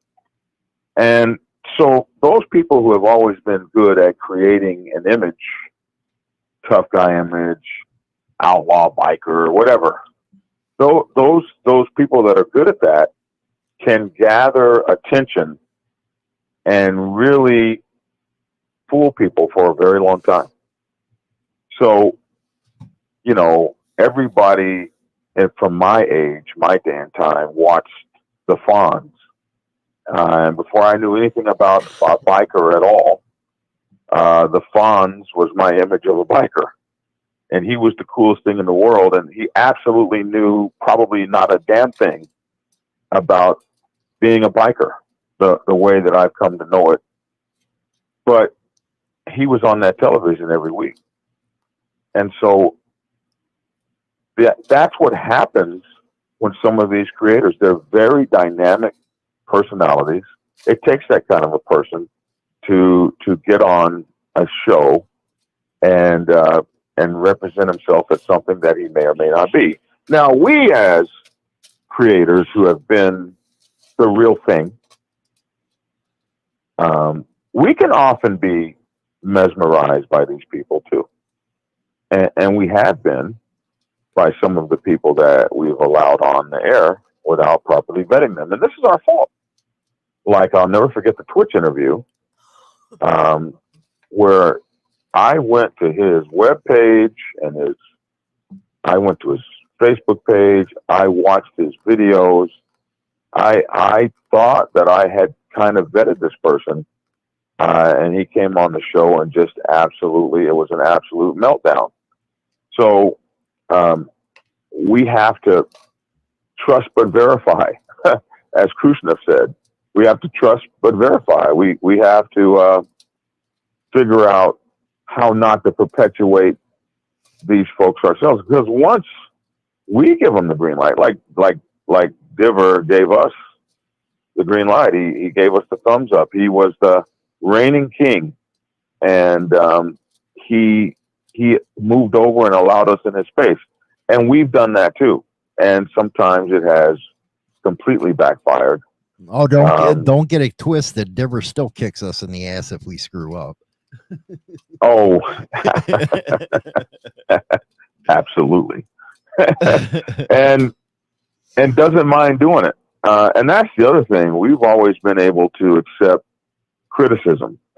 You and I, a lot of times people will look at you and I and hell, we will jump on each other if one or the other of us leaves an opening. We will tear his ass up. But we have, there's a respect. And then I don't know, I've gotten, you're quite a bit younger than I am, but I have gotten to be 60 years old now. And I think you're 50 or in your early 50s or something like that. And I got to say that the generation that I see that's coming up and taking over and moving in, they don't have quite the same way of doing it. I guess they got to have their own way too. But the respect to me seems to be gone. The way that some of these guys talk to OGs and stuff like that, it's just like, I don't know how this generation is going to make it. They're going to have some challenges. Absolutely, they're going to have some challenges. I don't know if we'll be putting any more rocket ships on the moon anytime soon. But to your point, we have to make sure that we are not adding to the, because a lot of times if we say it's good, then people will believe it's good, especially people that watch us every day.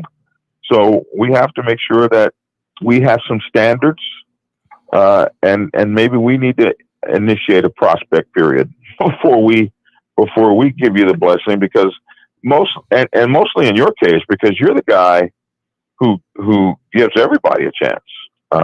I can't tell you how many creators you have blessed personally, that you have put your 2 cents behind and given folks equipment and training and bring them on your show and mention them, only to have those people make the most disparaging videos about you and talk negatively about you and disparage your craft.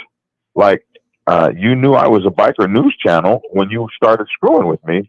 You knew I was a biker news channel when you started taking my equipment, my very expensive equipment that I was giving you. And like, it's not like I just popped up as a biker news channel today, but now that you don't want to deal with it anymore, you throw your name into, in your case, throw your name into the mud as though you are some kind of nefarious character. But why was the person dealing with the nefarious character in the first place? So I just find it very interesting. That's one thing I respect about Dipper in the Wind. Because like I said, BD, we keep him close to heart. He hates biker news, but at least he says it. At least he comes out and says, yeah, I don't like it, but didn't go behind our backs. You know what I mean? Never. No, he'll come straight out and fucking say it. and I'll tell you another thing Dibber has never really tolerated or liked. Dibber has never liked my book writing, or yours for that matter. No, he don't like us doing books. Yeah. He don't like people that write books on the subject. And Dibber was one of the first people to come out and say, I don't like Black Dragon writing books. But damn it, every time I need that man. And so one time I talked to him, we talk to Dibber often, not as much in the past couple of months, but pretty much regularly. And I remember one of the first times I ever got to really actually speak to Dibber, because I never held that against him. I mean, he was clear about his position, but he said, "You know why I respect you, John, is because you have received a lot of hell for the things that you do. You've received a lot of hell for your books and all kinds of things like that. And you made up your mind you were going to do something and you stuck to it. And so I don't have to agree with it, but I absolutely agree with your tenacity and your work ethic." And coming from Dibber, that meant the world to me, because Dibber, like you, has been a mentor to me, like you were. You've mentored so many of these guys. Well, what I like about Dibber, and if you guys noticed the biker news coverage, I actually watched one of his videos about how he couldn't stand biker news, and I said, you know what? We got to change up what we're doing. And me and you talked about it. You're doing it as well. I was like, we got to change this up to where it ain't focused on just one story of clubs. We got to put the good stories out as far as what clubs are doing, the rallies, the events. We got to cover everything for everybody. And I think that's one thing I got out of his video. Dibber made a comment in the chat right now, BD. He says, "Me and BD have had some real knockdown dragouts over some stuff, but I've always had his back." And that's true. Dibber's going to tell you just the way he feels.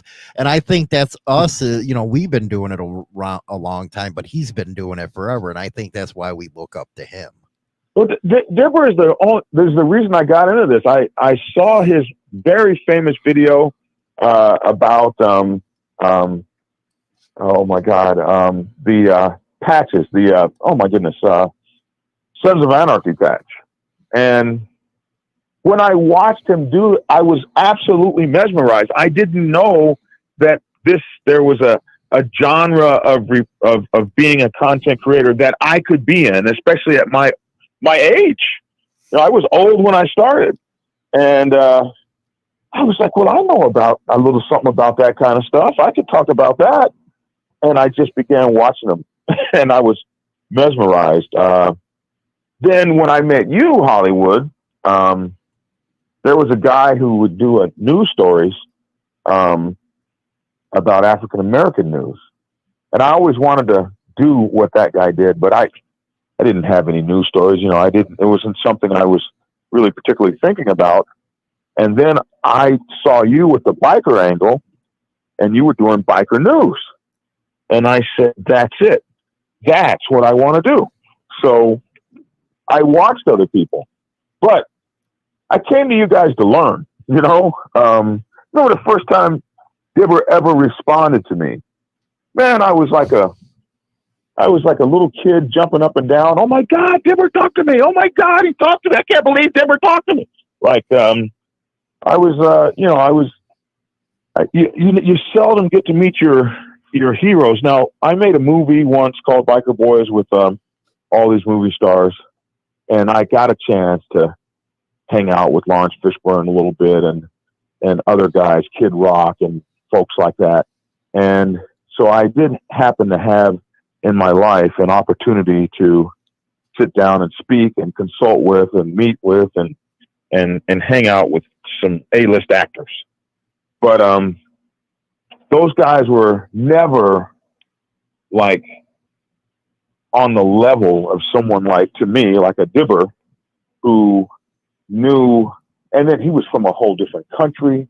So to find out that there was whole other countries that lived the same lifestyle we lived with very minor changes. I mean, there's not a lot of difference. You could go over there and be a biker and be okay with just what you know here, learn a few nuances, but the culture was the same. So we've allowed, and the internet has allowed, and we've allowed charismatic people without the same skill set or the same experience. And so in some cases, we back some of those people, and only to find out the wrong way that it wasn't quite what we thought. They weren't quite what we thought, and here they are.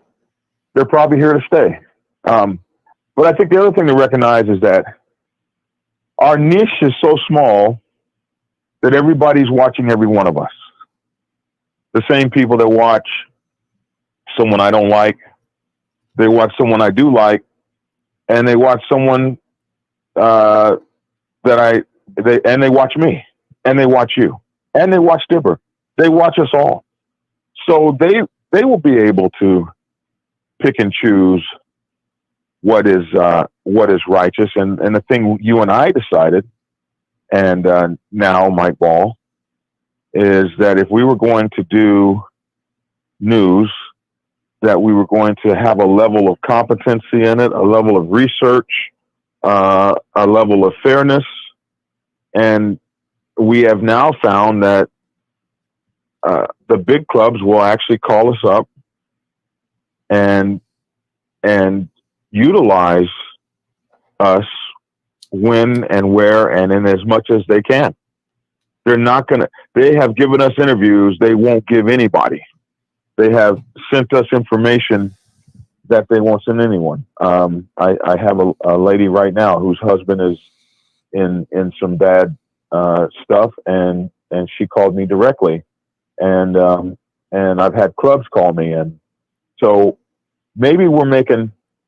A lot of people don't like our biker news, but they do understand that we have a large following, and clubs are now trying to sometimes utilize that because they know they're not going to get a fair shake other places. So we get interviews now that nobody else gets, and I hope it gets better. I hope clubs know that they can trust us. I'm not going to stand up for your BS. If you're wrong, you're wrong. I'll call it out. But if you're right, you'll have no greater advocate. Black Dragon and Black Dragon Biker TV, and I will say, you know what? I know Hollywood will cover this too. You do the same thing. I know Black Dragon will cover this too. So in that way, maybe we are helping, and some of the attitudes are changing towards us. But what do you think about, Mike, what a Black Dragon just said about the state? You know, because we got the Biker News Association. You're kind of part of that now. What do you think about what he's saying about the venting?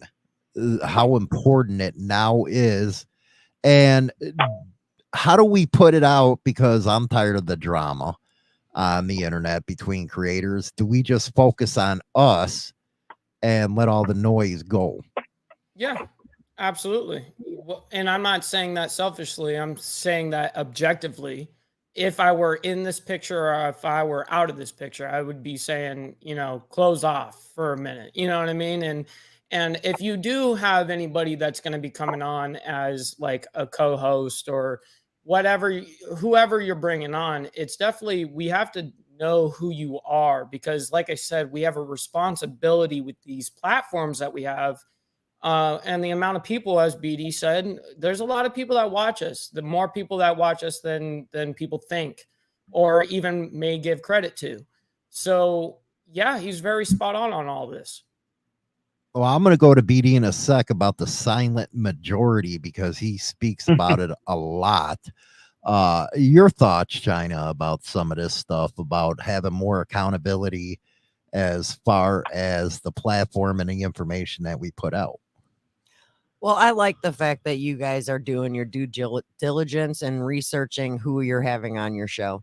Yeah, I guess it was a big oops with Twitch, but that show ended well. And as far as I'm concerned, it came out to be a good show. And it came out for good entertainment value. Absolutely. But, but the thing is exactly like we discussed earlier, is Hollywood, if BS does arise, he is going to call it out as he sees it. And that's something that I really, really, really respect about him, that he will call it out. Boom. I don't care if you said this about yourself. I don't care about that. Now it's your own mouth just tripped you up. Now I'm going to call you out on it, or you might even have, secret stuff in the cut that people, if you're going to fake the funk, you may get found out. Exactly. Well, people have to realize when they interview with Hollywood, which I know Mike's done it, BD's done it. He's interviewed a lot of y'all, and he's gonna throw some hard questions at you. He ain't gonna let you slide by easy. And That's right.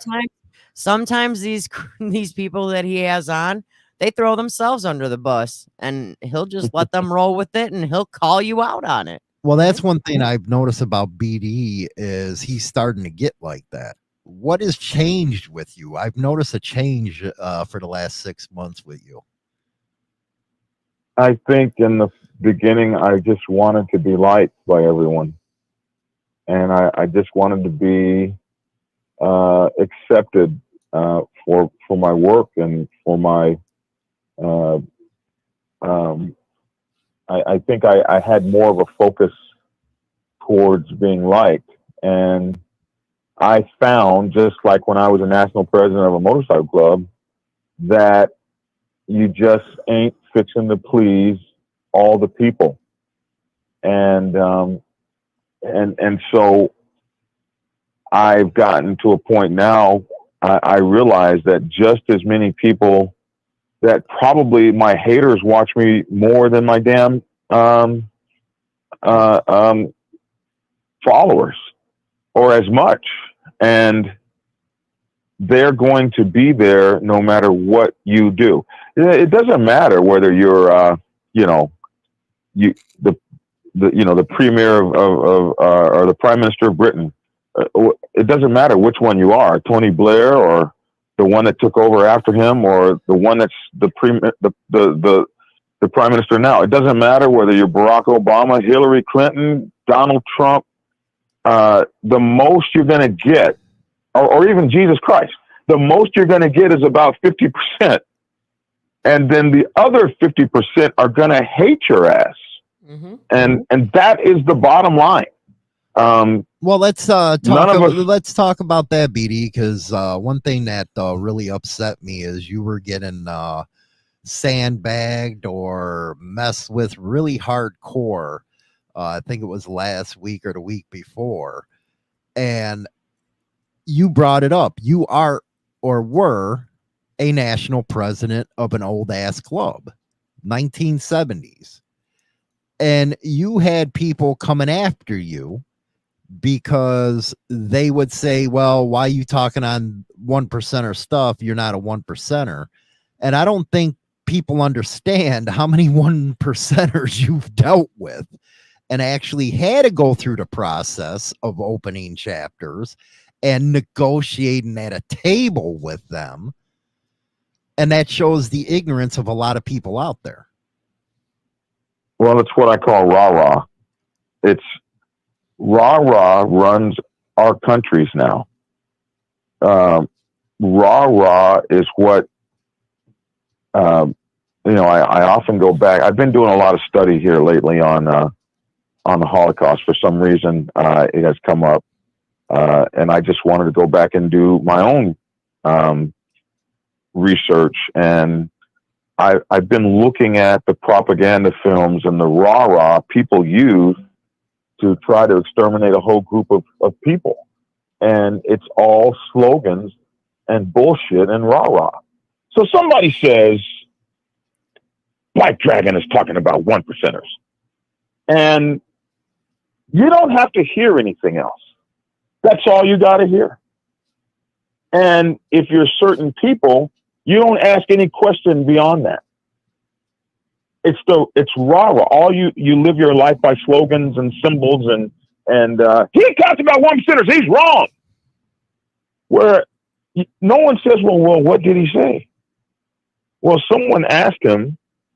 Someone said, "Hey, man, I thought I might want to be a 1%er and join a 1%er club, but they're all criminals." Well, what do you think about that, Black Dragon? Because I talk to a lot of people. My show reaches a lot of people.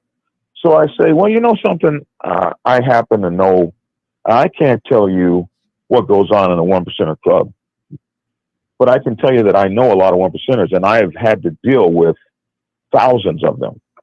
I have put motorcycle club chapters up from coast to coast across the United States of America over like a 12-year, 13-year period.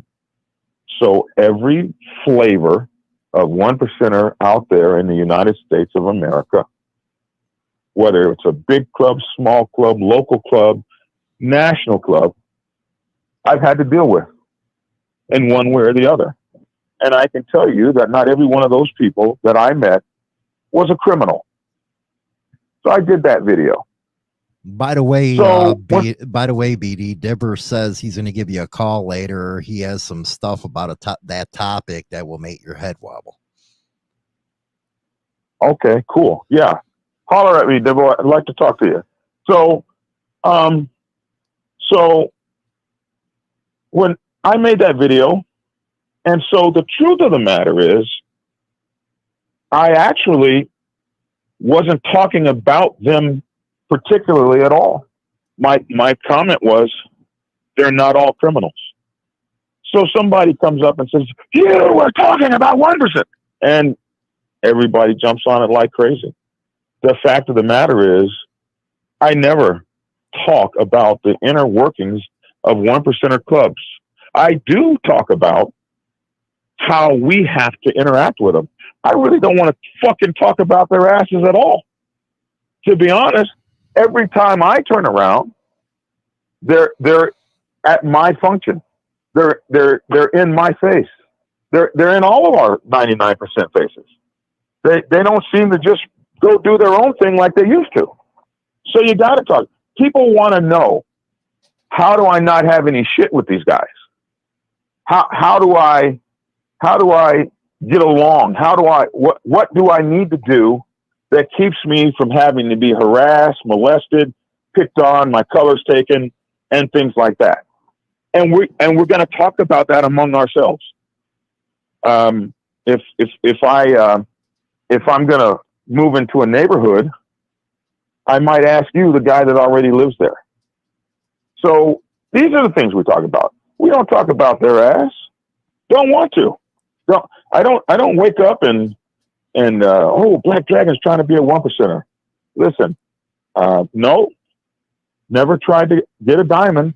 Been offered the opportunity to prospect in more clubs than most people would ever imagine.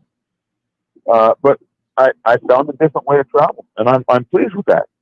But if you think that we don't talk about things that, hey man, if you were, I mean, any kind of thousands of examples, but if you're in a situation where you need to know how to navigate, you might ask somebody who's navigated those waters. I just wonder why all those cats be on my channel. Because, I'm never on theirs. I never go to anybody's. You don't see me. There are a couple of people I like the Biker Guru. I'll go on his channel. I like Dibber. I'll go on his channel. I'll watch your channel. But 90% of the people that are on my channel making noise, I've never even seen their channel. So I don't understand why you would come to somebody's channel you don't like in the first place. What are you doing over here? Doesn't that aggravate you as a former national when you have people coming at you that have no experience whatsoever in this? But isn't that always who's making noise? So let's go back to what you were talking about that I first learned from a political person in the United States named Newt Gingrich. He talked about this thing called the silent majority.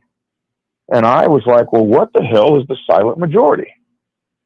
And he said, the majority of people that are looking, that like what's going on, ain't going to say nothing about it. They're not going to comment. I just got a comment from a guy yesterday. I pulled up my channel, and this guy says, I've been watching you since the beginning. So that's 7 years, at least. At least he's been watching me at least 7 years. And he said, and I've never made a comment, but I wanted to tell you, based on what you've been going through over the last couple of weeks, that I respect you and what you're doing.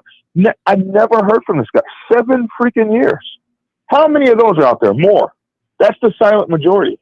Those are the people That's the numbers you see. If you see 80 guys on my channel smarting off and mouthing off, but I've got 73,000 followers, and you're only hearing from 80,000 or 80 of them, then where are the rest of those people? Those people are your silent majority. Right. Those are the people that are down for your ass. Those are the people that are watching your videos, and those are the people that are helping you make money. Those are the ones. Those are your supporters.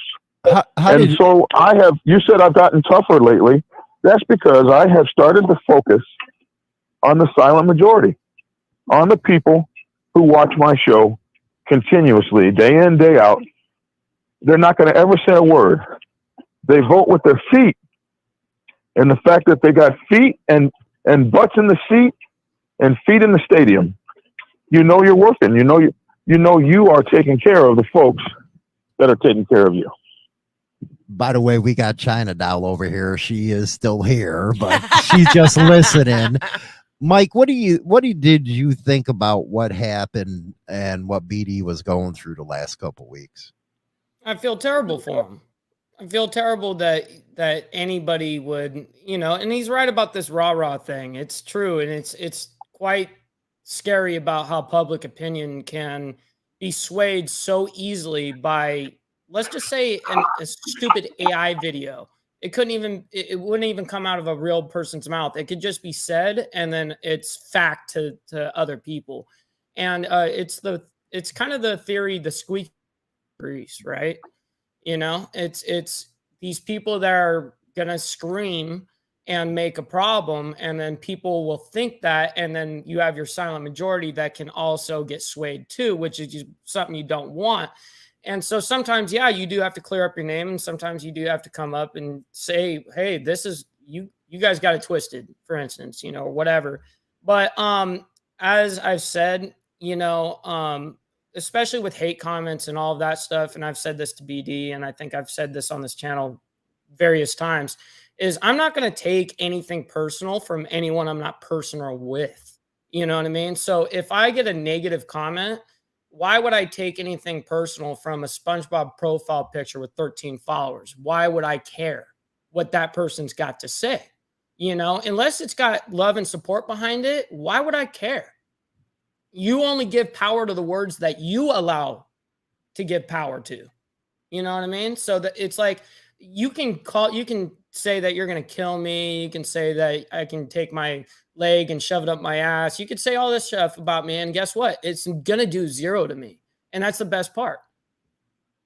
What do you think about that, And John? so that's something that I learned from Mike Ball over the last 2 or 3 years of dealing with him in the background on the telephone. Mike Ball and I, like the rest of us, we have had our issues, and haven't always gotten along.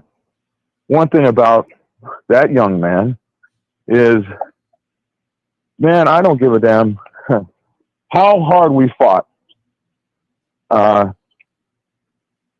Every time I've ever had like a crisis problem, there'd be a phone call from Mike Ball. Hey man, I'm just checking on you. How you doing? And at first couple of times you hear that, you're like suspicious. Like, okay, as soon as I reveal myself, it's going to be on national television. But when we are creators and we start to talk to one another, and a lot of times they say from the mouths of babes. So we are creators. We talk. Like, a lot of people don't know that Muhammad Ali talked to Joe Frazier and George Foreman and people like that. Like, they had conversations because they all did these things together. They had personal relationships. So a lot of us, we talk to each other. And one thing that Mike Ball used to always tell me is hate comes from below, Dragon. It always comes from below. And so if you are involving yourself in hate, you're involving yourself in something that's coming from a low bar. And took me a while before I learned that from him. I vowed I'm never going to channel bang again. I'm never going to fight. And this is some things as an old guy I learned from a young guy. Ego be damned. I'm not fixing to fight with you. And this is something Gray told me, your favorite biker. He one time told me, devolve yourself from the BS. Preach from Sucker Free MC hit me up about a week ago. Devolve yourself from the BS. Because hate does come from below. And the time and effort and money you lose messing with these hateful, messy, sloppy people. First of all, people, they expect, if you got, like, let's say a man watching your channel, and this man has, he owns $2 or $3 million worth of RVs and trucks and cars and motorcycles, and we'll get you in. He's interested in the topic or whatever. That guy will, when you start wasting time on silliness, a guy like that will be like, why am I watching these fools? And boom, he's gone. So no, I don't deal with them anymore. There's a silent majority of people that like you. They're never going to say a word. You get 100 comments from 100 people saying something great, and one guy sends a negative comment, and that's the comment you focus on. That's human nature, and the way you get rid of that is you hit the button. Well, and you keep on moving. BD's right, China. You get some hate now, and you've learned to just hit that delete button, because that's what we're doing now. And we don't even. Who would send China hate mail? I can't believe it. I do. I get it. I do. I get a lot of it, actually. People don't like my opinions sometimes because, Hollywood and I do have a difference of opinions in a lot of things. And, I'm going to keep my opinion. I'm not going to stand down. I'm going to keep up with what I have to say. And if they don't like it, I get hate mail. So, I don't care. What do you think about like a year ago, I probably would have cried and whined about it and made a big deal about it, and not going to lie. But now I'm just like, yeah, delete. I don't even care. Shut up. Your opinion doesn't matter right now. I'll check, like Mike said, you check like their TikTok. They got like 5 followers and no videos posted. I don't really care what you got to say. Well, what about what Mike and BD said about having to keep things real? I think everybody should always keep everything real. I don't know how much more real this show can be right now. No, I'm talking about bringing other people around us. If you're going to be a fake person, stay the hell away, because I don't need any more fake. I got them all out of my life already. You got to keep it real. I kicked family to the curb because they weren't keeping it real. So it's like, I'm not in the mood for fake people. So be real. I'm as real as I am all the time. Sometimes I'm that 5-year-old, but yeah, I keep it real. I know for a fact BD keeps it real because I've walked past the studio numerous times and I can hear BD and Hollywood chatting, or same with Mike. I'll hear him and BD, Mike and BD, Mike and Hollywood chatting. So I know you two are pretty damn real. And you keep it real, and that's what you have to do. You have to keep it real, especially with your shows. Keep it real. Yeah, of course, we're not always going to talk about biker news. We're going to bring real subjects to it, just like they did Sunday night with what was it, Guardians of the Children. Yeah, that one. And, right. And then having you on, BD, and letting everybody know a little bit of insight about what was going on with you and your family, which I'm going to commend you and say you were brave for doing that, because not a lot of people would do something like that. Not a lot of people want focus on stuff in their personal life, but you are definitely the type of man that just said, hey, this is what's going on. Just think, if y'all think my shows are a little slack-a-lacking, this is what's going on right now. So give him a break. Right. Give him a break. Let him do what he's got to do. He's got to take care of his wife right now with the situation. So, but your shows are still top. They're still good. I watch them. I ain't gonna lie. You know, I thank you for that, China. I mean, you know, something that really pissed me off this morning, I went on my TikTok show, and I tell you what, Biker Guru has said this 1,000 times. TikTok is just the worst. It is the worst place, and I don't even know why I put focus on it. It pays shit money, but it's a great ego booster because they give you millions of views with little effort. But somebody said, okay, so you're always talking about outlaws, and that's not true. I'm not always talking about outlaws. That's the rah-rah perception. But anyway, you're always talking about outlaws and stuff, and you're going to tell us to call Crime Stoppers. You're just so fake. You ain't. And I'm just like, who in the world? I wouldn't care if you were Al Capone. Who in the world would walk into their house and find their mother and their aunt cut to 1,000 pieces and not call the police department? What are you going to call your own forensic team in? And you're going to call your club brothers in with their DNA kits and swabs, and you're going to use their NCIC to track down the fingerprints. Like, some of these rah-rah people are so rah-rah, they're not even real. And so you cannot let them get under your skin, like Mike Paul says. Something like that, you would say something like that to a person that just experienced a catastrophe like that. And so it goes to show that these people are either mind numb, dimwits, jerks, assholes, fakes, or idiots. And so to allow these kind of people to even stay on your platform, I have learned that what you do is you delete and block that kind of a fool, because you'll have like 500 people say, "Oh, I'm so sorry," and "Oh, God bless you," and then this idiot comes on with something so thoughtless to say. And what kind of human being are you? I mean, are you just mad with life? Does life just suck for you? What's your issue and what's your problem? Well, he brought up a good one, China, about what he just went through, and you had a guy out there. Why would you call the cops if you're this big ass bad biker or want information from them? And his family was just murdered. What are you going to do? Just leave him there? And no, the first thing he did was the right thing. Call the cops. And what about those that say, well, you know, you're going against the code at that point? Tell them they don't really know what the code is. I don't have a code. I'm not an outlaw. I'm not an outlaw biker. I'm not a 1%er. That's the code you live by. See you later. I'm a United States Navy veteran. I'm a submarine sailor.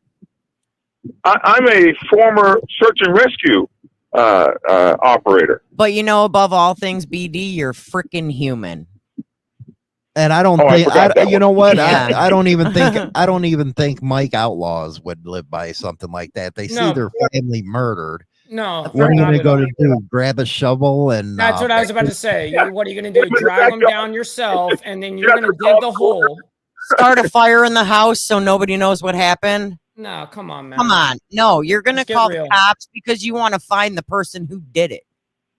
You want the person responsible. You might do that if it was a club brother. Let's say that you and a club brother were out doing what club brothers do, and all of a sudden y'all got into it, and that's a whole different topic. Pull his cut off, take a cell phone, snatch the stickers of the club off his bike, and roll off. That's different protocol. That's a totally different aspect. This was family. This is family and elderly, two elderly women. Disabled. Yeah, disabled women. Like, right. come on. So for a fool to even come up and say that kind of shit, that's the stuff. Oh, he wasn't the only one. There were 2 or 3 that were on that thread that completely agreed with him. And the funny thing about it is, it's like, wow, okay. Well, I'll tell you what, you're welcome to that. You can have that opinion. I'm fine with you. And you can be fine with not being on my channel anymore. I don't, since you really hate me that much and you're just really so disgusted by everything I put up, here's the delete and the block button, and now you don't have to be bothered with me anymore. And what all those, I have no problem with it. What all those tough rah-rah guys don't even understand, you got organized crime figures that would do that. You got organized crime figures, if somebody in their family got hit, that me.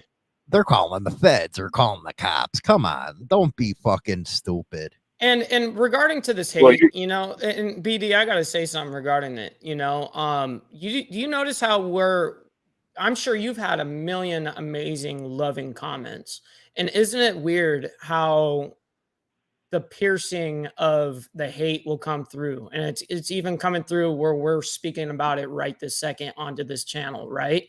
I think it's up to us, like I said earlier, us being influencers, it's up to us what we give power to, right? So we need to start focusing on the people that are showing us love, not the people that are showing us hate, because we'll like, let's say, for instance, I've seen influencers, they'll go scroll right through all the nice comments, all the loving comments, all that stuff. But then as soon as there's a hate comment, that's when they reply. You know, that's too much focus. They're winning at that point, you know? So that's what they want you to do. Obviously, they're trolling. This is a culture that people look for. It's a me culture, like you've said before. Mm-hmm. Yeah. It takes discipline and training and self-love to not focus on that. I found myself doing it this morning when I saw those comments. There was 100 people that said prayers, I love you, Black Dragon, I hate that you're going through. 100 people. And I focused that TikTok has a thing where they will hide negative comments. If they're just so bad, they'll hide them. And it's almost like you'll run to that little folder and open it up to expose yourself to the worst somebody has to say before you will just stick with reading the greatest things people have to say. And that is human nature. Just like people will watch biker news and you can put up 100 bikers giving book bags to children, but let the Hells Angels shoot out the whomevers, and I'll be damned. That thing is going to do 1 million views because we are sick as a people. We love rah-rah. We love drama. We can say we don't love drama, but I can look at my videos and tell you how much we do. Well, right there is a great way to end the show. We're up on 2 hours and 45 minutes. Hopefully everybody enjoyed the Madhouse today in its full length. Usually what we do is biker news on Insane Throttle. Then we switch over to the second segment over on the Morning Madhouse's YouTube channel, as well as we do it on motorcyclemadhouse.com. But thanks for coming on, BD and Mike. You guys rock, man. China Doll, you stayed with us, man, on these subjects. That's showing some good stuff here. But anyway, we'll talk to y'all later. Rock on, baby. I say goodbye, vamoose, adios, ciao, so long, get your hat jack. #1 internet biker radio show is now available on Spotify and all major platforms, including iHeartRadio, iTunes, Stitcher, and more. Don't forget